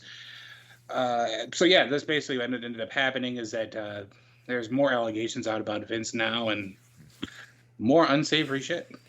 Obviously this is an older story. I don't think we've actually ever really mentioned. Well, I think we've mentioned this in passing, but I don't think we've actually ever kind of dove into this one at all. This has been a story around obviously a long time. If it happened, it happened, and I think she said she came out in 1992, right? Mm-hmm. Something like that. So, like I said, this has been talked about. Listen, when one person accuses you, you deny it. Okay. You're famous, 2-3 people maybe even, you could maybe even get away with that. But when this just kind of keeps coming up over and over and over and over and over and over and over and over and over and over and over, eventually, where there's smoke, there's fire. That's all I'm saying. Right. I tend to believe this girl. I really do. I don't know why. It just by her story, it seems very Vince. And it also seems very 1986, too. I hate to tell you, but it seems pretty 1986 to me. If you go back and watch movies from back then, it was a crazy fucking time. Everyone was doing coke and doing shit just like this. And Vince has said he was very promiscuous back in those days. He was always cheating on his wife. So could this? But yeah, that alone, not a cool thing. But then on top of that, Absolutely. it's like not only are you out here cheating on your wife, but you're also like forcing women into sex so that you can cheat on your wife. Yeah. It's like you're particularly working yourself up into the like scuzzbag Hall of Fame with that kind of thing. Well, and again, I mean, like I've always said, you know, anyone who says McMahon is a scumbag, I just kind of look and go, oh yeah, and the sky's blue. I mean, we know this. Look, I don't care how much entertainment the guy has given to me over the fucking years. The guy's a scumbag. Sorry, he just is. You have to be a scumbag to last as long as you've lasted in this business and be as big as you've lasted, as he is in the business he's in. Be it the wrestling business or the entertainment industry. Both. So I tend to believe this. I think this was another one that was swept under the rug. It has all the telltale signs of what they do when they sweep this under the rug. Oh, she's lying. No, this is no. Oh, all she wants is money. But I don't know, man. I mean, you know, 500,000 with inflation from 1986 right about now. You know, the inflation on 500,000 would be about 3 million, Smark, is what I'm thinking. It sounds like the same payment to me. Sounds about right. Sounds about right? Okay. Wow. Jeez, that's actually disappointing if you think about it. I guess he would like upped his rate. He's still just like kind of lowballing people. I wonder, has Jerry McDevitt been the attorney since 1986? Is he counting in inflation on this hush money? It's, boy, Vince. Well, I mean, of course he's going to pay the bare minimum. This is getting more expensive every year, Vince. I can't even. Why am I laughing about this? It's not funny. It's really not That's funny. just how cavalier they are about it. That's just like something that the accountant brings up. It's like, Vince, the hush money budget is just getting through the roof. But like, any blood money shows we're going to have to do to pay for all this hush money you're throwing around. Yeah. And I mean, but now she did this on Geraldo. Geraldo isn't exactly known for having, what are those things called? Scruples? He's not. I was going to say journalistic integrity, but yes. You know what? That's a better one. Journalistic integrity. I mean, Al Capone's safe. That man wasted fucking 5 hours of everyone's life. It was empty. Oh my God. I remember sitting there on the floor of my house, watching, waiting, me and my dad anticipating, waiting, and nothing. Oh, my dad was so pissed. He was so pissed. I couldn't believe it. It different times, Mark. It was a different time because I mean, it was, you know, this was live TV. You couldn't just flip over to on demand or watch anything else. It was this or whatever else was on the old on the clicker at the time. They were still connected to the TV. But yeah, my dad was not happy that safe was empty. But I don't know, Smark. I mean, what do you got on this? I mean, do you? First of all, let's start there. Do you believe this story? Let's just start right there. Yeah, more than likely. Like, especially the fact that that they attempted to sue her because of this. Where it's like, yeah, I understand if somebody's like bringing false allegations, you would probably want to sue them, but then it just also seems like a very Vince move to be like, not only am I going to lie about this, but I'm also going to sue you and take your money, which I gave you in the first place to perform lewd sexual acts. Oh, hold on, I'm drooling right now. It's not that hot. Let's calm down. I just pulled up your picture. Yes. Oh, Right, we've had a little bit of everything in this show. We've talked about the domestic abuse from a botched threesome. We've talked about incest. We've talked about abuse of power. It's all kinds of scenarios. Role playing tonight, Daddy-O. Oh God, that is. Oh, I'm gonna have to keep those. I'm gonna have to bookmark those two. Good job, Smark. Way to go, Smark. Wow, those are. Yeah, those two could definitely make a lot of money together. Anyway, like I said, and does Mario Mancini really have any reason to lie at this point at all about this? No. I don't think so either, man. I see a lot of people. Well, the timing on this is how about she's fucking, oh, another one. You didn't believe me when I came around. Now look, another one. And I know he wasn't accused of the same things with this current one. I know it was a consensual relationship. What would you call this? Calling into character. The man is still a scumbag, is what this woman is trying to say. And no shit is my answer. Yeah, pretty much. I mean, it's not surprising, and unfortunately, I still tend to believe that very little of consequence is actually going to come of any of this, but I guess we'll see. Nothing will with her. Statute of limitations is up. There's nothing they can do. Oh, for sure. But I mean, her getting involved could potentially, add a little bit more fuel to that fire.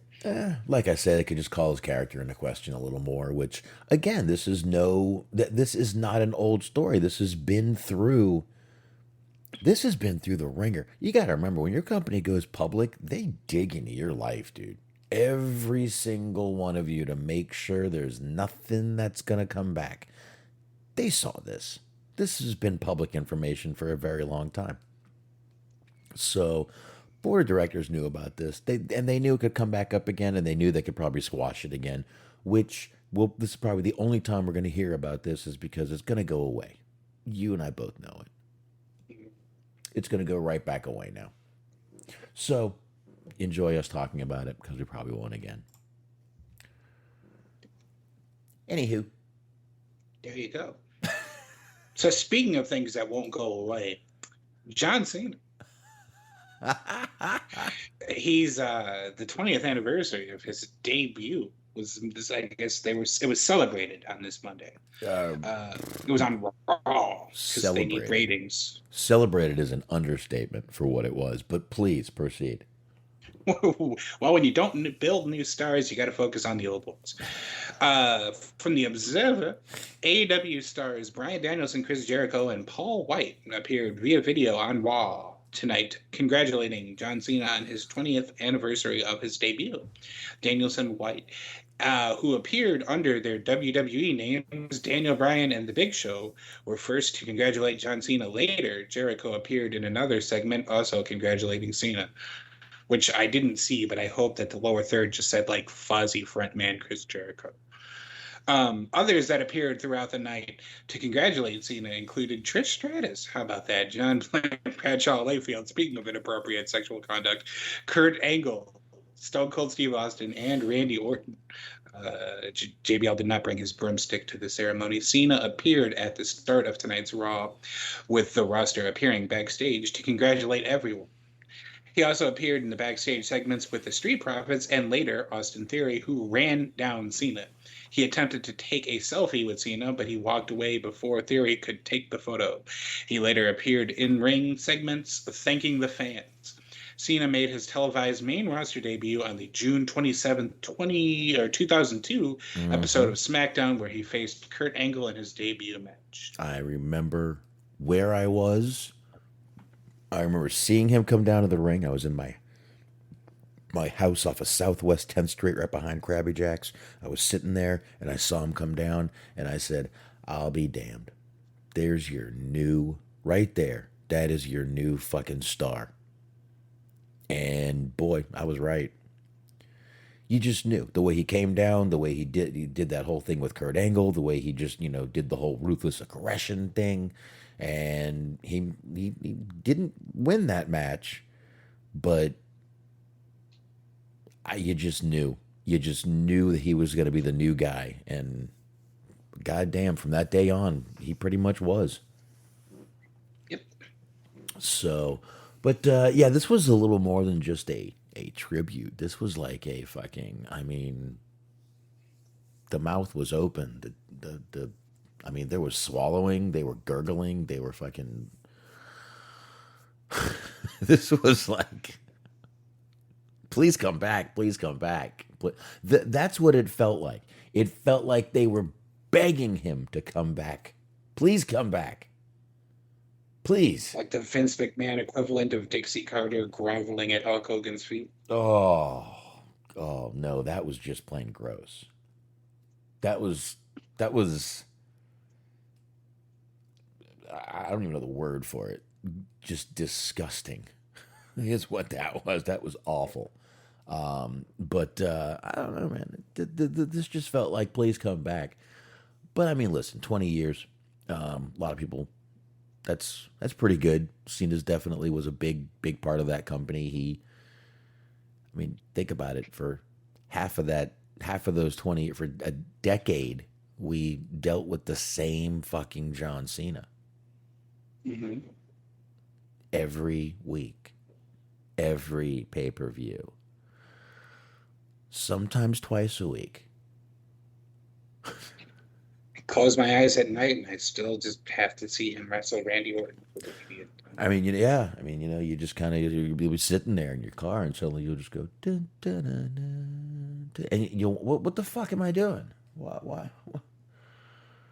Not necessarily proud to admit it, but I did have his rap CD. I didn't buy his rap CD. That's an important distinction.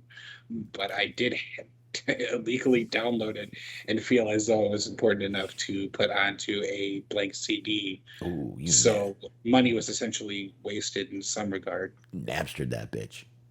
Mm-hmm. Nice. I forget the name of it. There's a website for a while there where it was like freealbumspace.com or some shit. I was a LimeWire guy.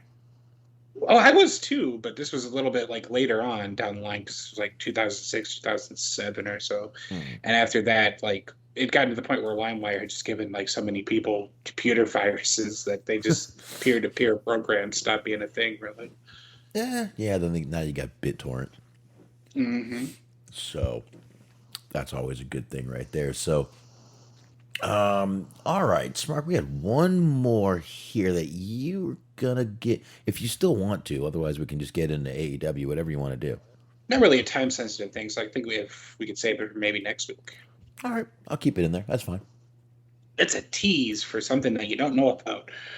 There you go. All right, so there we go. So that means I can dump all this right here, and I guess we can just go ahead and get right into AEW, man.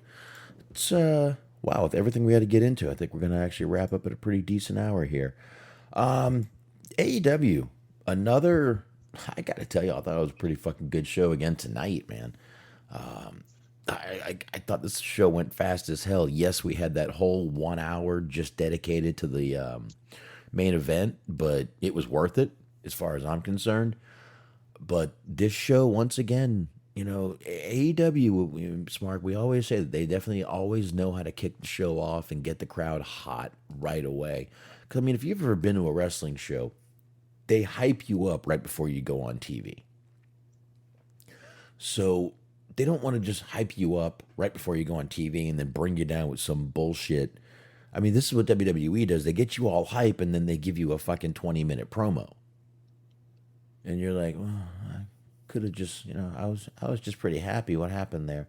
No, I like what AEW does. They get the crowd hyped up. You go on, boom, cameras on, yell, scream, and bam, we're right into a fucking hot match. Orange Cassidy versus Ethan Page. And of course, you got Dan Lambert. I loved the whole, if they don't show a manager's license, they need to go. I love this manager's license. Oh, so I was going to love this, and I love that too, was just the idea of him like demanding to see a manager's license or it's time for them to go. I really wish they broke one out. They should have done it, or they should have had to go see Karen at the manager's desk. they're leaving money on the table by not doing wrestling. Uh-huh. Mm-hmm. I'm telling you, man.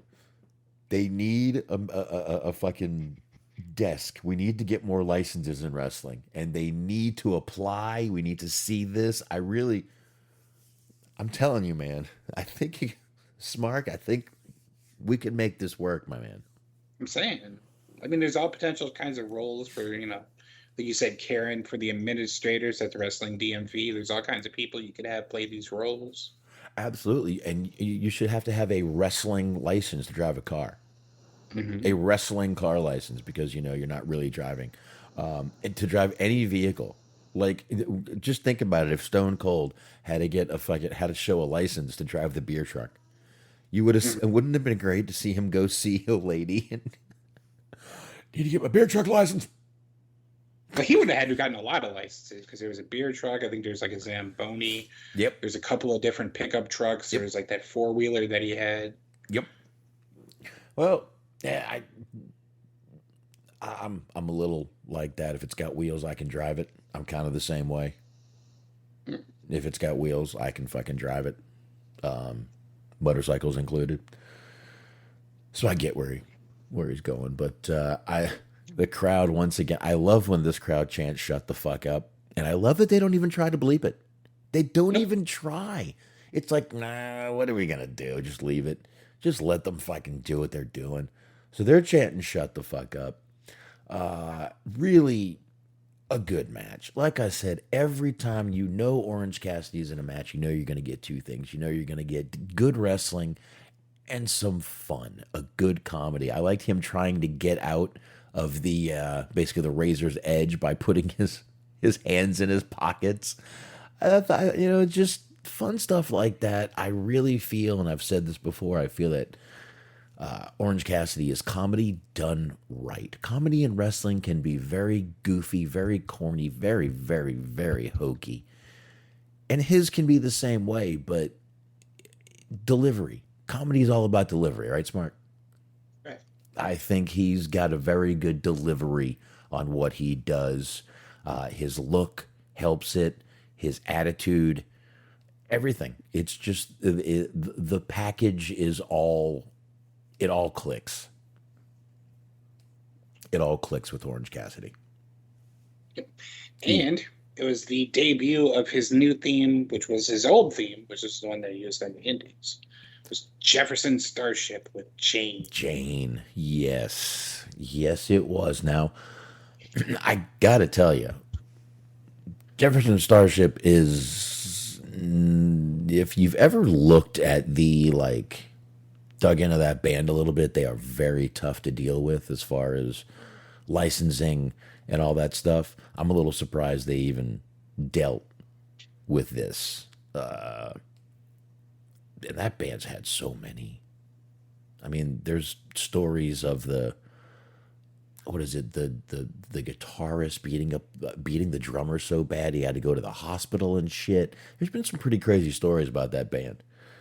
But there's also been some story. I mean, what was the guy's name? I forget the original singer, but he sued for the name, which is why they were Jefferson Starship, then they were just Starship, and then they'd been through so much stuff. Crazy little thing with that whole thing. But like I said, it's just amazing that they got it done. But good for them. Yes, indeed. And in relation to that, since we're talking about Jefferson Starship / Starship, God, what is his name? Tony Deppen uses the song "Built This City on Rock and Roll" as his theme in GCW, which is great because he's supposed to be an obnoxious asshole heel, and that is about the best song that you could use if you were being an obnoxious asshole heel. I forget what year it was, but that was actually one year it was voted the absolute worst song. Mm-hmm. It was. Apparently that song, there's all kinds of things, unwritten rules you don't do when writing music, and that song, breaks every one of them. Imagine breaking rules and taboos to come up with that song. I don't know. But apparently that song is... I love that fucking song. I think think it's pretty fucking good. I like the beat. I like the word. I think it's a pretty good song. And I think they were even Jefferson Airplane at one time, Smark. I think they were actually called Jefferson Airplane at one time. So, but anyway, like I said, started off hot. I thought this was great. And if you wanted to just piss off the crowd a little bit, I think they definitely did their job here with bringing out Christian. Tony Schiavone, I do want to put a quick message out to Tony Schiavone. It's time to get rid of the earrings, buddy. I don't know. I like it. I like midlife crisis Schiavone with the earrings. Dude, my ears pierced too, but I don't wear the earring. No, I just think it's time. It's starting to look like old dude wearing earrings. I don't care for it. It doesn't anger me at all. Meanwhile, they brought out Christian Cage. Crowd was booing the fuck out of Christian, as they should. And he says, listen, upper management came out. They told me to apologize for the remarks I made about his father. Obviously, we know Jungle Boy's father is Luke Perry. And he says he's sorry. He's sorry that Jungle Boy's whole family wasn't dead. Except, of course, for his mom. Because I think Christian's going to try to bang his mom. And the crowd was just pissed off. I didn't care for the comments last week. I really didn't. And again, it didn't anger me. It didn't upset me. I just thought it was unnecessary. And I kind of thought this was unnecessary too. Well, yeah, it's just sort of doubling down on last week. Yeah. It really is. And again, it doesn't upset me. I'm not offended by any of it. I just think some of it's unnecessary. A little distasteful, but it's wrestling. I expect a little bit of lowbrow, humor in it, or not even lowbrow humor, but even just, lowbrow. I expect that. It's not a big deal. But I did think you knew it was coming. Oh, except for your mom, you knew he was gonna do it, and he did. He delivered. And then Smark, we got the new Luchasaurus. Evil music, black tights, black mask. Yeah, what is it that they're trying to say in AEW? That he's evil now that he's all black? What's your problem, Tony Khan? Also, Christopher Cage I'm says, gonna no sell that. Dinosaur is the heel now, which made me laugh. Well, they have a heel dinosaur. Yeah, and I'm gonna no sell that just like you sold my shit, bitch.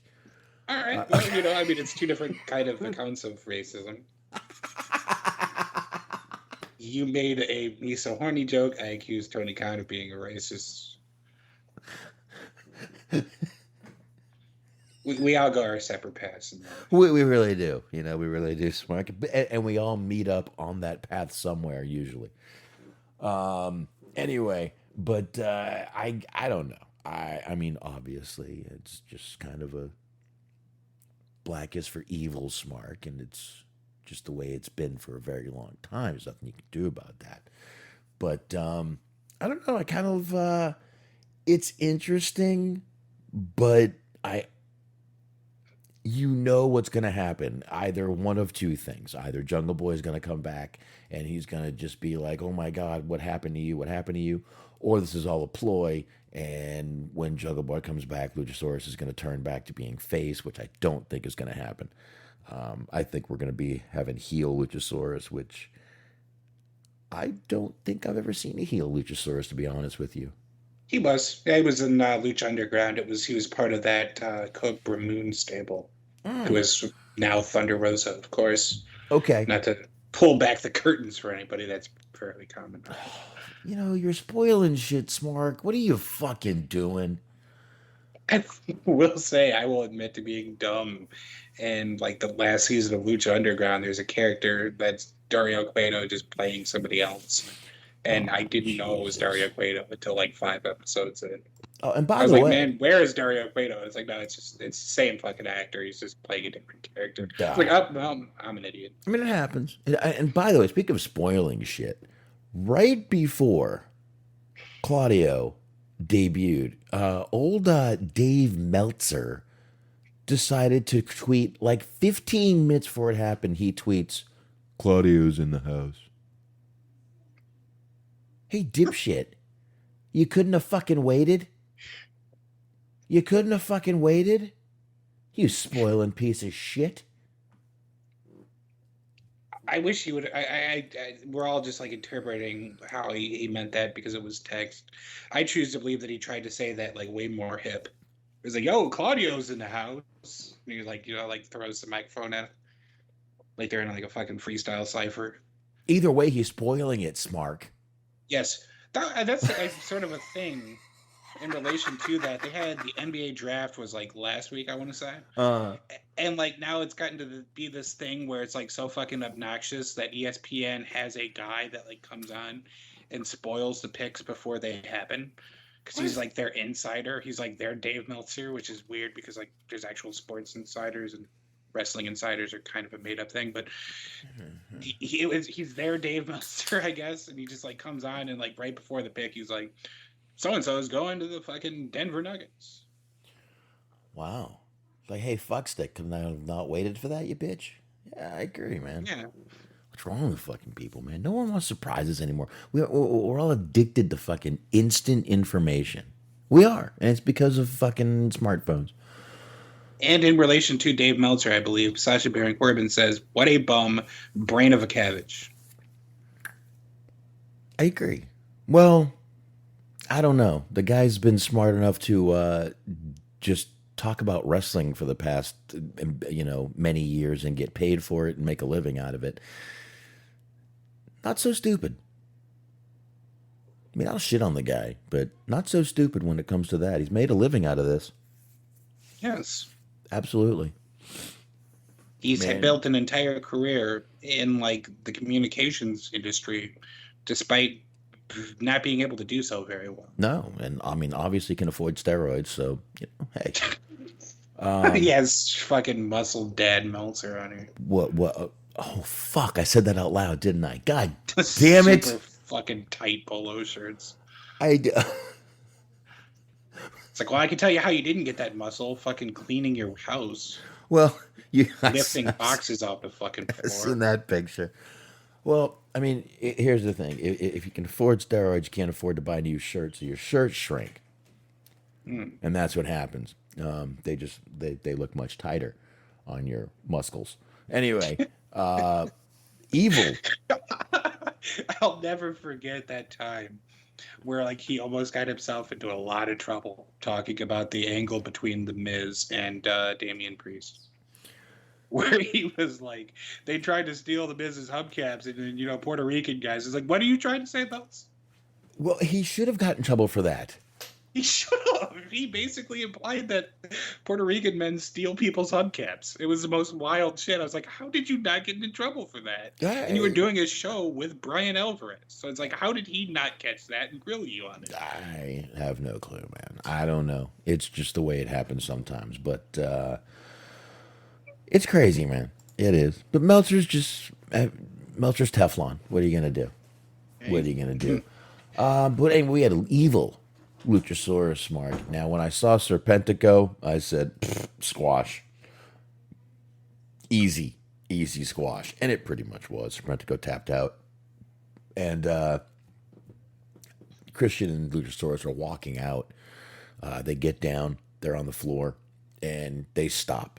And Christian gives him the old nod, the old get back in there and grab him and beat the shit out of him. So he does. Luchasaurus does. And there you go. That was pretty much it. Heel Luchasaurus. I hate to say this, but this little debut for heel Luchasaurus was a little anticlimactic. Yeah, a little bit. Because, I mean, I guess it'll more unfold down the line. But the whole idea was, like, Christian was telling him that he needed to talk to him and that he had some, like, I guess, I don't know, maybe it was implied that he had some dirt on him or whatever. Oh. He didn't really get to hear anything about that. I think it's going to come out that he was saying that, Jungle Boy was just, you were this big tough guy, and then suddenly now you come down and you got Jungle Boy on your shoulders, and you're this kind of what are you, a kid's character? What do you? Huh? I think that's kind of what it's going to come out being. You were this big tough dinosaur, and now you're just kind of this little toy for everybody to play with. I see. Maybe. I mean, some people pay to be a toy, but anyway, that's neither here nor So, there. do you think this is gonna be like a promotional tie-in where like Chris Pratt has to talk some sense into Luchasaurus? Maybe, possibly. Boy, I don't know. Lightyear bombed this week. I don't know if you should talk anything. It did bomb. I'll tell you what, Elvis cleaned the fuck up this week in movies. My parents said it was great. The Elvis movie. They really did. They said it was incredible. Now my dad is a huge Elvis fan. We've established that. Impersonator too, yes. Has before. For some reason, still has 2 outfits to dress up as Elvis. Owns them. I never understood why he bought the outfits, but that's neither here nor there. We'll talk about that in another show. I have an interesting theory, but I will not pose that to you. Maybe for a movie show, I have my dad on one night. I would absolutely, I've never met the man, but I would absolutely do a movie show with your dad, just full on Elvis impersonating. He would do it. We could do it on. It would be even better if we weren't talking about the Elvis movie. If we were just like reviewing fucking like Stand By Me or something. He would do it if I asked him to. That's the bad part. He seriously would. He wouldn't care. He would dress up like him and get on camera on his computer. He wouldn't care. He would do it. I'd have to help him, but he wouldn't care. Anyway, after all that, we get Tony Schiavone. He's backstage. He's got Wardlow and Scorpio Sky. I hate to say, but these two do not have talking chemistry together. And Wardlow, why are you talking like some professor? You need to fucking butch up a little bit. Suddenly he's gotten a little too comfortable. That makes sense? Professor Wardlow. Does he not sound like he's being that? He's like, listen, I really don't want to make you angry, but I really feel that we should. I mean, dude, come on. You were fucking going out there like growling a few weeks ago. Can we get a little growl out of your voice? Well, you don't want to ease in on Keith Lee's territory. Yeah, well, Keith Lee's not annoying when he does it. This is annoying to me personally, yes. Only. But they do announce they're going to have a street fight for the TNT title next week on Dynamite, I believe. Yep. There you go. We get the Acclaim coming out, Smark, with the Gun Club / the Ass Boys. And this is going to be versus Danhausen. Now, they didn't know who Danhausen was picking. Danhausen picked FTR, and the crowd lost their minds for FTR. Listen, I say we because you said this earlier, Smark. I'm obviously not speaking for you. Aren't the biggest FTR fans on this show. But I will say they've been really putting out some great work, putting on some good matches. I personally just didn't feel that the comparisons to Tully and Arn and the old school were legit. I've always said that. I don't think they're Tully and Arn. I don't think they're close to fucking Tully and Arn. I don't. Why? Southern accents? One's got a mustache? What? Really? Pretty much. That's just what they want to be, so they're just going to have them draw those comparisons. Well, that's great, but you can't put out your own comparisons. That's not how it fucking works. Right. What did SPC just say? Dan Houseboat. Dan Houseboat. I would actually much rather see Dan Houseboat. That sounds like a way better character. I'm just like, he's this guy, he's this divorced dad. He's fallen on hard times. He lives in a houseboat. This has to be like the character from Ford Fairlane that Gilbert Gottfried played. Ooh, the only movie I could think of that had a houseboat in it was the movie Ladies Man, because I think Leon lived on a boat. Leon did live on a boat. You are 100% correct. Great movie right there. But yeah, that's Dan Houseboat. I counted.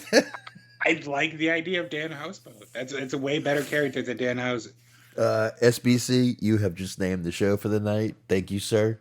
I'm giving you credit right now. I am definitely naming the show Dan Houseboat because that is the best name and the best character I think we could come up with. Dan Houseboat. That is so awesome.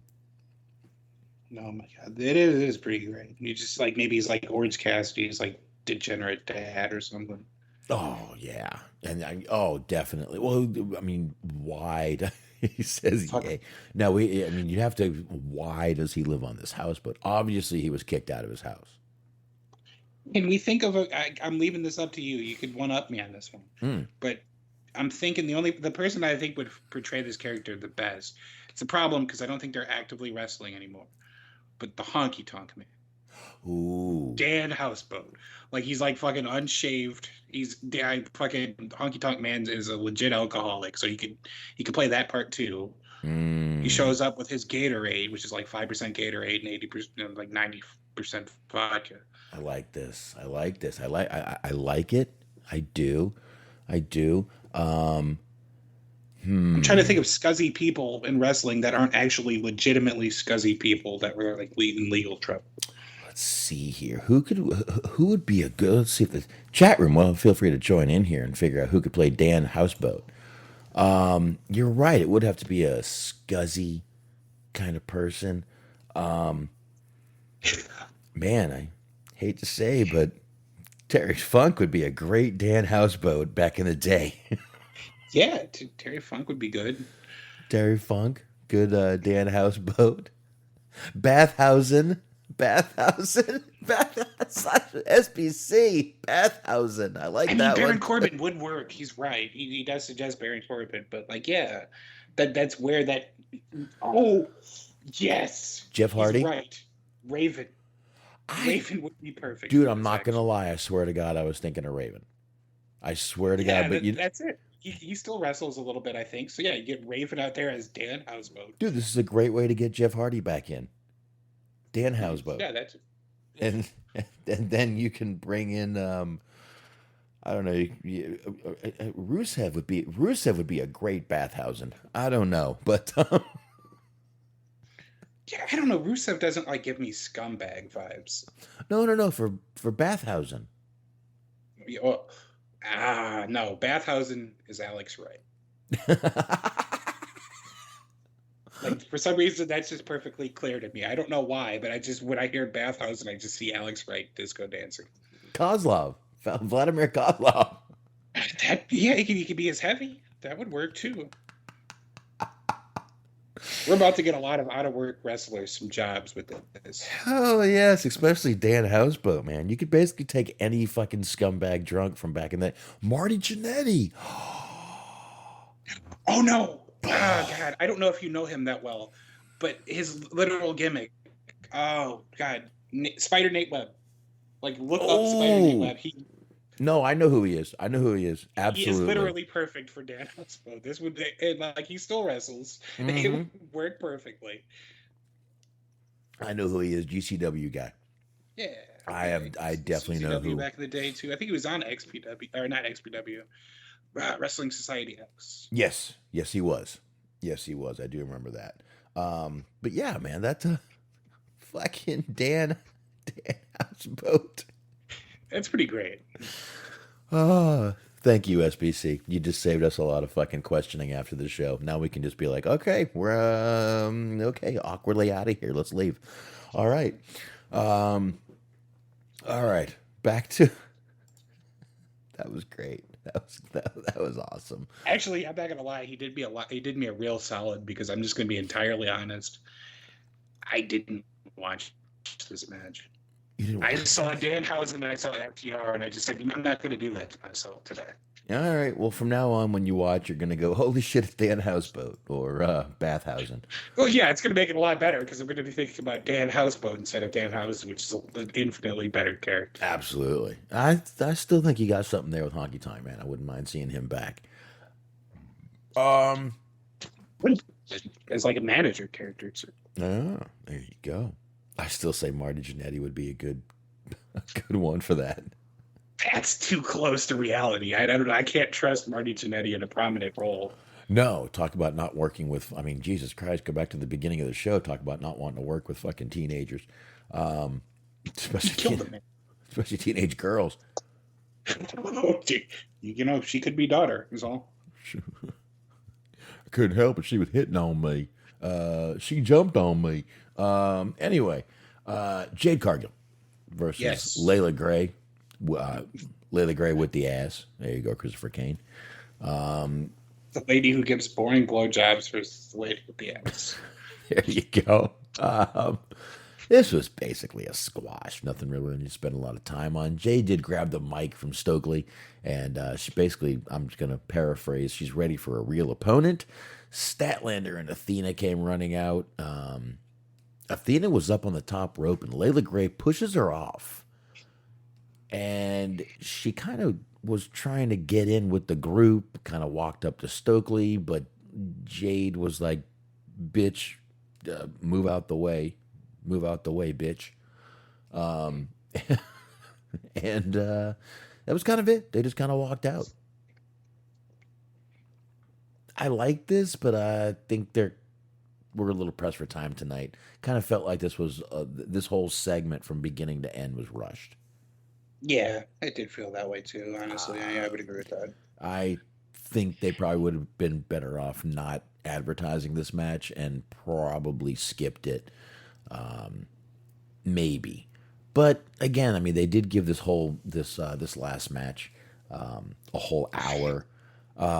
What did you think of the pop for JR? I liked it. I thought it was pretty cool. They brought out JR and let us all hear that nice little cheer for JR there. I thought it was nice. Yeah, I'm all for it. I always love me some JR, whether it's Grumpy JR or like Original Recipe JR. It's all good. I mean, I prefer Grumpy JR. We all do around here. For sure. Absolutely. Oh, yeah. So, and then I'll tell you, Smart, they played a great, I just called it a hype video. It was a hype video for the match, but it was more focused on Eddie Kingston being in the match. I thought it was a great little hype video for just a hype video on alone. Absolutely. Yeah, I believe they put this out as part of their like the Road to Rampage or whatever. Or not Rampage, Dynamite. Right. Because they do those sometimes before the bigger shows. They put out the little like special vignette compilation video, whatever.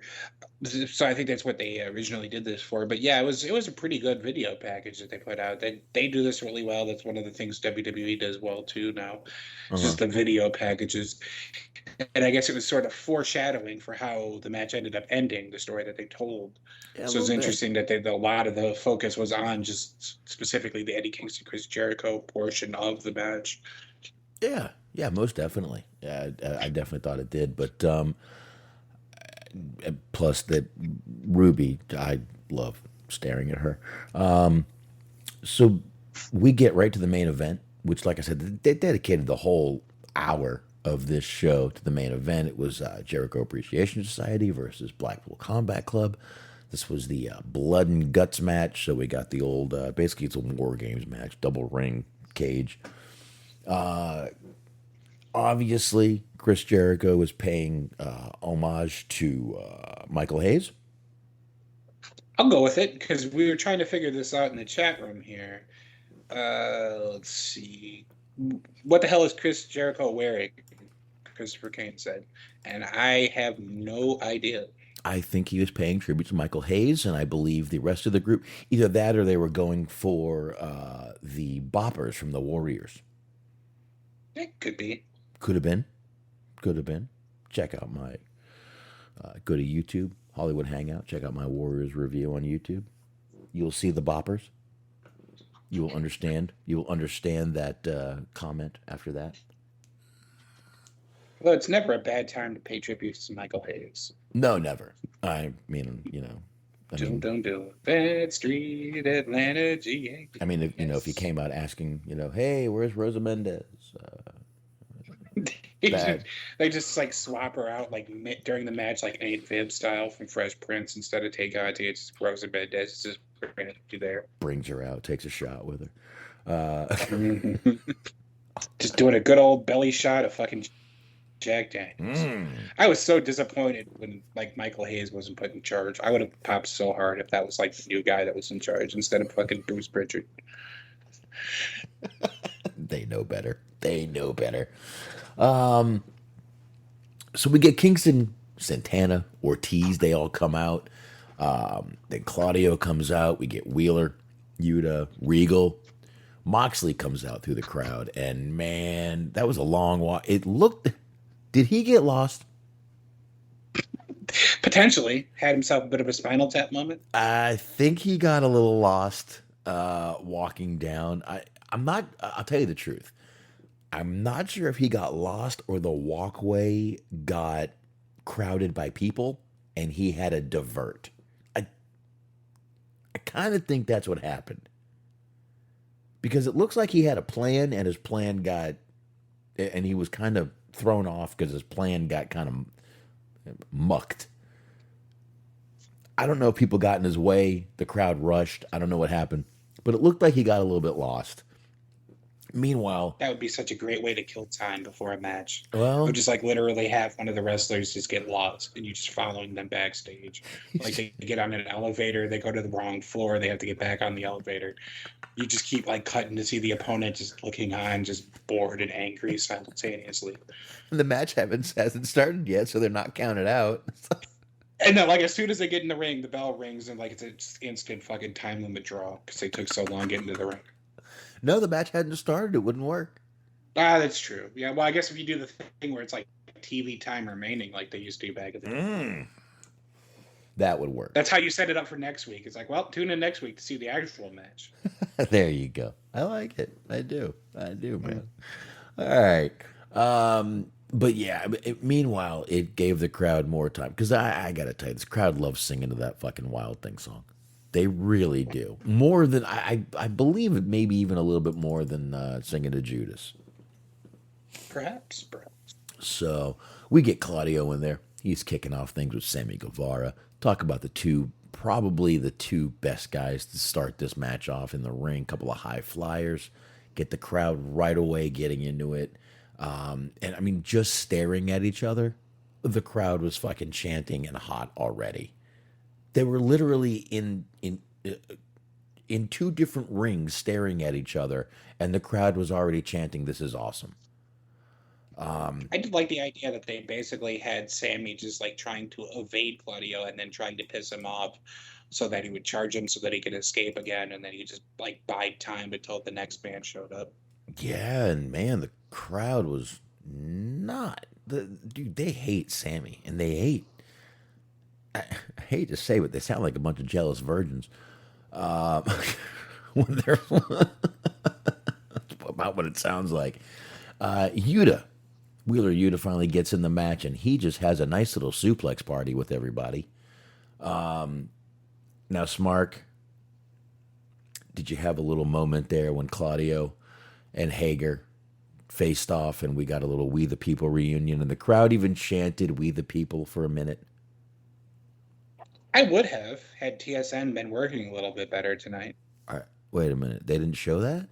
Yeah, well, let's say that TSN went to a lot of commercial breaks during that match. Well, and I mean commercial breaks, and not that the stream kept going down. And it's not fair for you to insinuate such things. Sir, I did not. I was just asking about if you saw this moment. Obviously, you did not, but they did face off, and the crowd immediately started chanting "We the People." They both got a little smirk on their face, like they were trying to hold back a smile. It was a pretty cool little moment, and Moxley, bloody as fuck again. Like you said, if that was Hardway, it definitely got ripped open again tonight. But the old skewers to Matt Menard, the old Masada move, right? That's Masada who's known for those, right? Yeah, does break those out a lot. Both of them, both members of 2.0, they fucking took some serious bumps tonight. Yes, they were both bleeding pretty bad. Now, Menard wasn't bleeding horribly. He was just bleeding from that spot pretty much from the skewers. But the other guy was fucking, I mean, that was some deep red blood that he was bleeding. Jericho gets in. He's got the bat. Ortiz jumps right on him. Finally, Kingston comes in. He's last to come in. He's got the kendo stick. He's fucking everybody up. And then, I mean, I got to tell you, I kind of walked away for a minute to grab a drink. I come back, and they've got motherfuckers strung up like they're being fucking like they're deer being processed for fucking meat. Okay, that's the thing about this. Because yes, there was somebody was hanging from the cage. They never showed it. Like, they did not show how the fuck they got out there. So it's like somebody just like somehow magically escaped. It was very odd. You see, and another thing happened during this. Jericho and Kingston were up on the cage, and they were picture in picture, and they were just about starting to do something, and then suddenly, and I was watching on the TBS app, suddenly they went to full screen fucking picture, or a full screen commercial. And I was like, are you fucking kidding? This is why they need to keep track of, they need to watch what they're doing with the picture in picture. Because if you use, I believe you can't use too much picture in picture. I think you only have a certain amount you can use. I don't know how fucking it works, but it seems like that's how it goes, because after a certain amount of time, they go to full screen. They went to full screen like right as Jericho and Kingston were really starting to get into it. And I was like, well, this is fucking bullshit. I don't know how much you saw or how much like the general public saw, but my special TSN feed, Kingston and Jericho were going at it. Kingston got the better of Jericho. He started to attempt to try to throw him off of the cage, and then Guevara like saved him. Right. Yeah. Yes. Yeah. I did see all that. I saw Guevara come up there. And there was another spot that made me laugh. Was Kingston comes out and he has a bottle of rubbing alcohol. Yes. And somehow, I don't even know how the fuck this happened, but somehow the rubbing alcohol escaped the cage, because Tay Conti had it and she was trying to give it to Chris Jericho, and she was trying to like force it through the hole in the cage, and she was like mashing the shit out of the bottle, and Jericho kept yanking at it. It just wouldn't come through the cage. I don't know how. So like whatever they had in mind with the spot, they just had to abandon because they couldn't get the rubbing alcohol back at the cage. I don't know how they got it out of the cage, but I know at one point, not Matt Menard, the other guy from 2.0, hit Angelo. Yes, he hit Kingston, knocked the alcohol out of his hand. I was laughing at that one too. But I mean, we had fucking thumbtacks, the canvas ripped up, fire extinguishers. Did you see the powerbomb spot with Hager through the table? Yes. I like, a lot of people like took some serious bumps and got really bloody, and we'll talk about one of them in a minute, I guess. But the table spot with Hager was like the safest table spot I've ever seen in my life. And the poor commentary team had to put it over like it was like death. I understand why they were doing their jobs, but he just like lightly fell through the table. Someone needed to put an like an accordion noise there, because he slowly folded up like an accordion. Yeah, he's basically doing the splits, and then he just like slid down the top half of the table. It was pretty gentle, pretty light, pretty light. But at one point we get Tay Conti. She's trying to open the door, and then Ruby Soho ran out, which is when my attention once again got piqued. She was holding a camera. I'm just a fan of Ruby. And then we see, like you said, Jericho climbs up to the cage, Smark. Kingston's right behind him, and they're brought. Now, I got to say, when Sammy climbed up there, you knew you were worried. I worried as soon as I saw Sammy climb on top of that cage. I knew he was not going to be up there without getting down very quickly. Mm-hmm. I knew he wasn't going to climb down. I think you did too. Now, when Sammy gets up there, he takes out Kingston, right? And we got all three up there, Smark. Did you notice how long they... Number one, did you notice how long they were lying there? Number two, did you notice they were obviously talking something out when they were up there? Yeah, it was a little bit obvious. No, it was fucking blatant. Oh, and real quick, it made me laugh because I was expecting JR at some point to call Claudio Cesaro, which didn't happen as far as I could tell. But you mentioned Tay Conti trying to get into the cage. Ruby Soho runs out, and of all people, Taz out loud just keeps yelling Ruby Riot over and over again. And they're trying to cover it up. Oh, fucking Taz.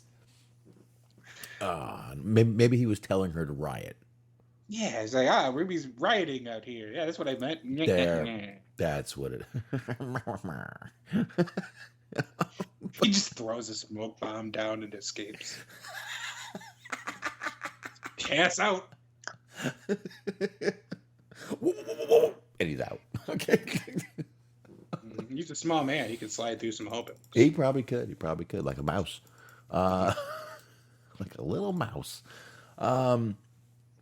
Eddie Kingston did end up throwing Sammy Guevara off the cage.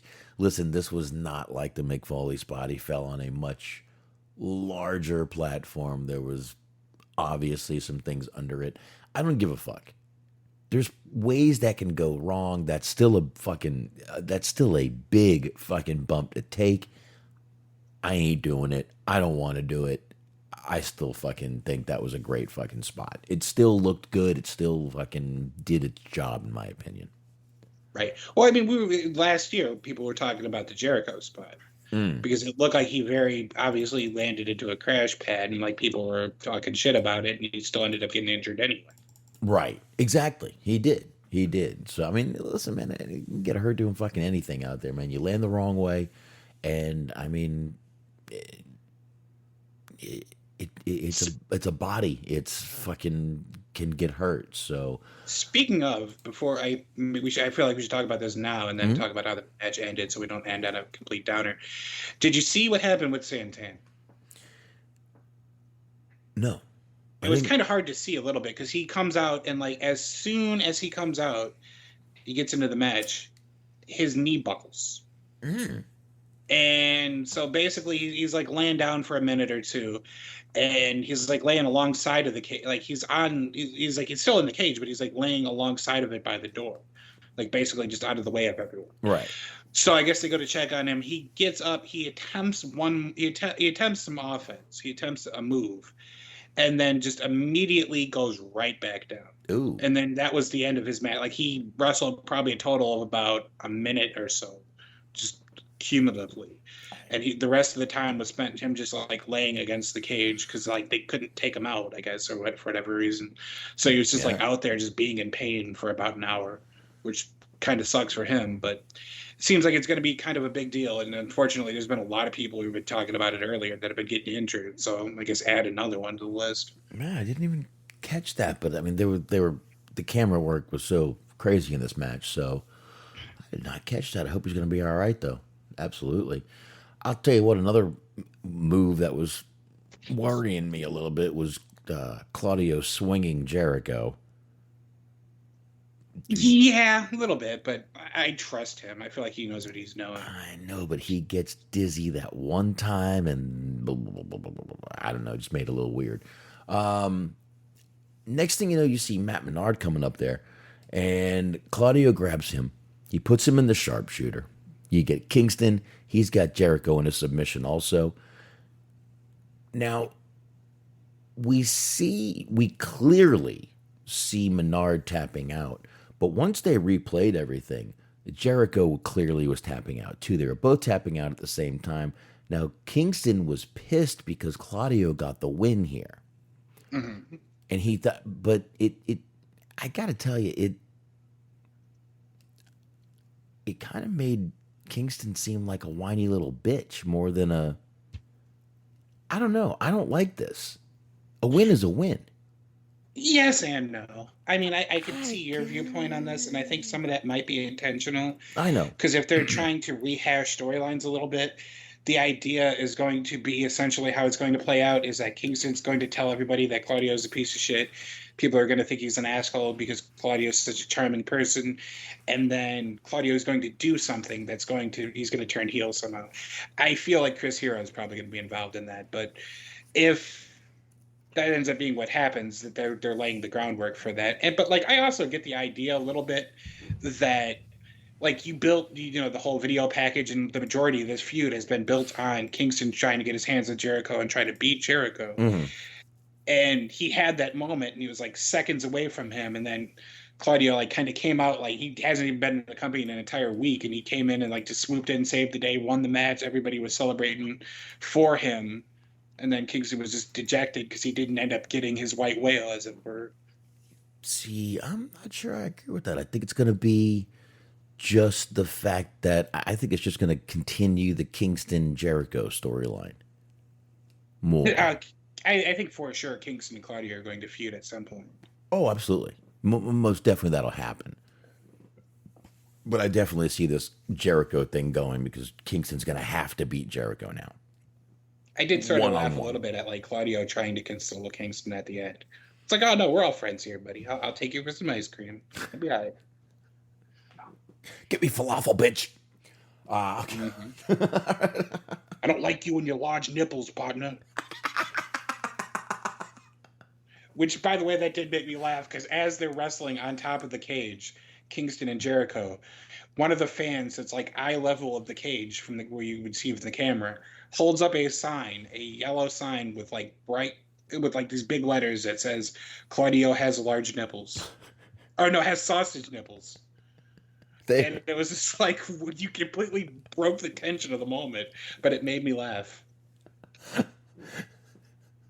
Jesus, Claudio, you without the shirt on makes me want a pepperoni pizza. Let's go. Okay. I could find. I took a screen cap, but I wanted to see if somebody else posted it on Twitter. Oh, what? Okay. Fine, not of Claudio's large nipples. You can see those on your own time. Oh yeah, here it is. I'll post it in the Mixler chat again for those who are there. Is it Claudio's large nipples? Well, it's a sign. Oh, the sign. Okay. I saw the sign. Okay. And the guy holding the sign is so proud of himself. Claudio has sausage nips. He is so proud of himself for being on television. God bless this guy. God bless him. I mean, mouth wide open happy. That's fucking awesome right there. And the dude behind him is just like... Well, he got to win. Because, like, he's in, like, kind of a higher section of the seating area. Yeah. So, like, he didn't pay a lot of money, and he still gets to be on TV, and his sign is very visible to people like me who get easily distracted by things like that. Not quite sure the guy here with the girlfriend shirt on that just says GF. Interesting crowd. There's one, I'll send it to you later. I'll post it in the Wrestling Umbrella page. But I was watching the pre-show for Forbidden Door, and one of the matches ends, and they cut to a guy, like they're trying to show the crowd being excited. They cut to a guy who quite clearly brought his son and is having none of this bullshit. So there's like a bunch of guys celebrating alongside of him, but he's just as nonplussed as humanly possible, just staring forward with like the most blank and disappointed look that he could be anywhere on his day off. But here he is. Poor guy. Oh, shit. All right, Smark. I got nothing. I think we're good. Yep. I think we got through everything and more. I think Are you excited for Royal Rampage? They announced that. They announced that they're going to be doing a 20-person battle royal. I wonder where they got this idea from. And the winner gets to face Jon Moxley. Yeah, whatever. Interesting. Now, there you go. You know, we do have Money in the Bank this weekend also. Yeah. It'll be coming up. I don't know if I'm gonna watch it or not, but we will see. But all right. There you go. But once again, we will be here next Wednesday, and it's the Wednesday after we're not going to be here. The 13th was what I said, correct? It is correct. Yeah, that's what I said. So, but there you go. Just wanted to remind everyone of that. And I guess we can go ahead and knock these plugs out, Smark, real quick. That's right. I want you guys listening to High Marks. That's right, the High Marks. That's right, it's Cheese Man, it's Mojo, it's G-Wiz. It's Sunday nights, 8:30 p.m. Eastern Time. And you should be listening. If you are not, be ashamed of yourself. Go directly to Mixler.com/Metal Mitt Podcast Network and follow that page so you know when they are going live, and that way you will always know when they are live. And you can check out Bobby Anthem, Bobby Blades. They are the Inhumans on the Inhuman Experience. You can check them out on Apple, Google, all the usual podcast platforms. While you're over there checking them out, go ahead and search for the Everything Unscripted Wrestling Podcast. That's Eric, Doug, and Daniel over there. Unscripted Wrestling Podcast, I believe. But if you're on Blog Talk Radio, it's EUP Network. Check them out over there. And like I said, I'll be back this weekend. I'm sorry for last weekend. I felt the cards in my hand, and I just couldn't leave the table.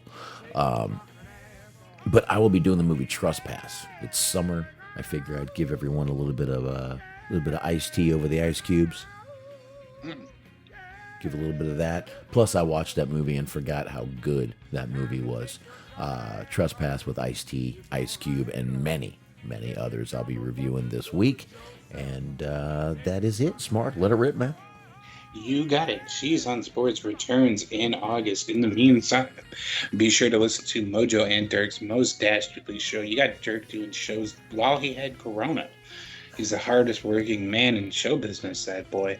You gotta love it. And Mojo, he is going ape, so check him out. And in the meantime, you also want to check out our friends at Planet Rack on Tour.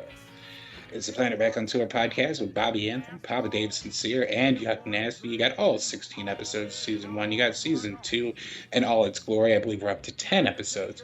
So be sure to subscribe so you never miss a new episode, because there's always one on the horizon.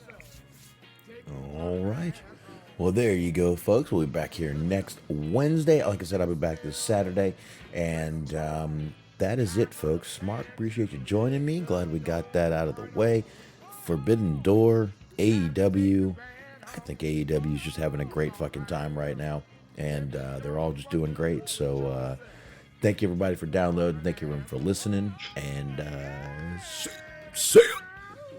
Yes. Oh, my voice ain't working right now. Later, everybody.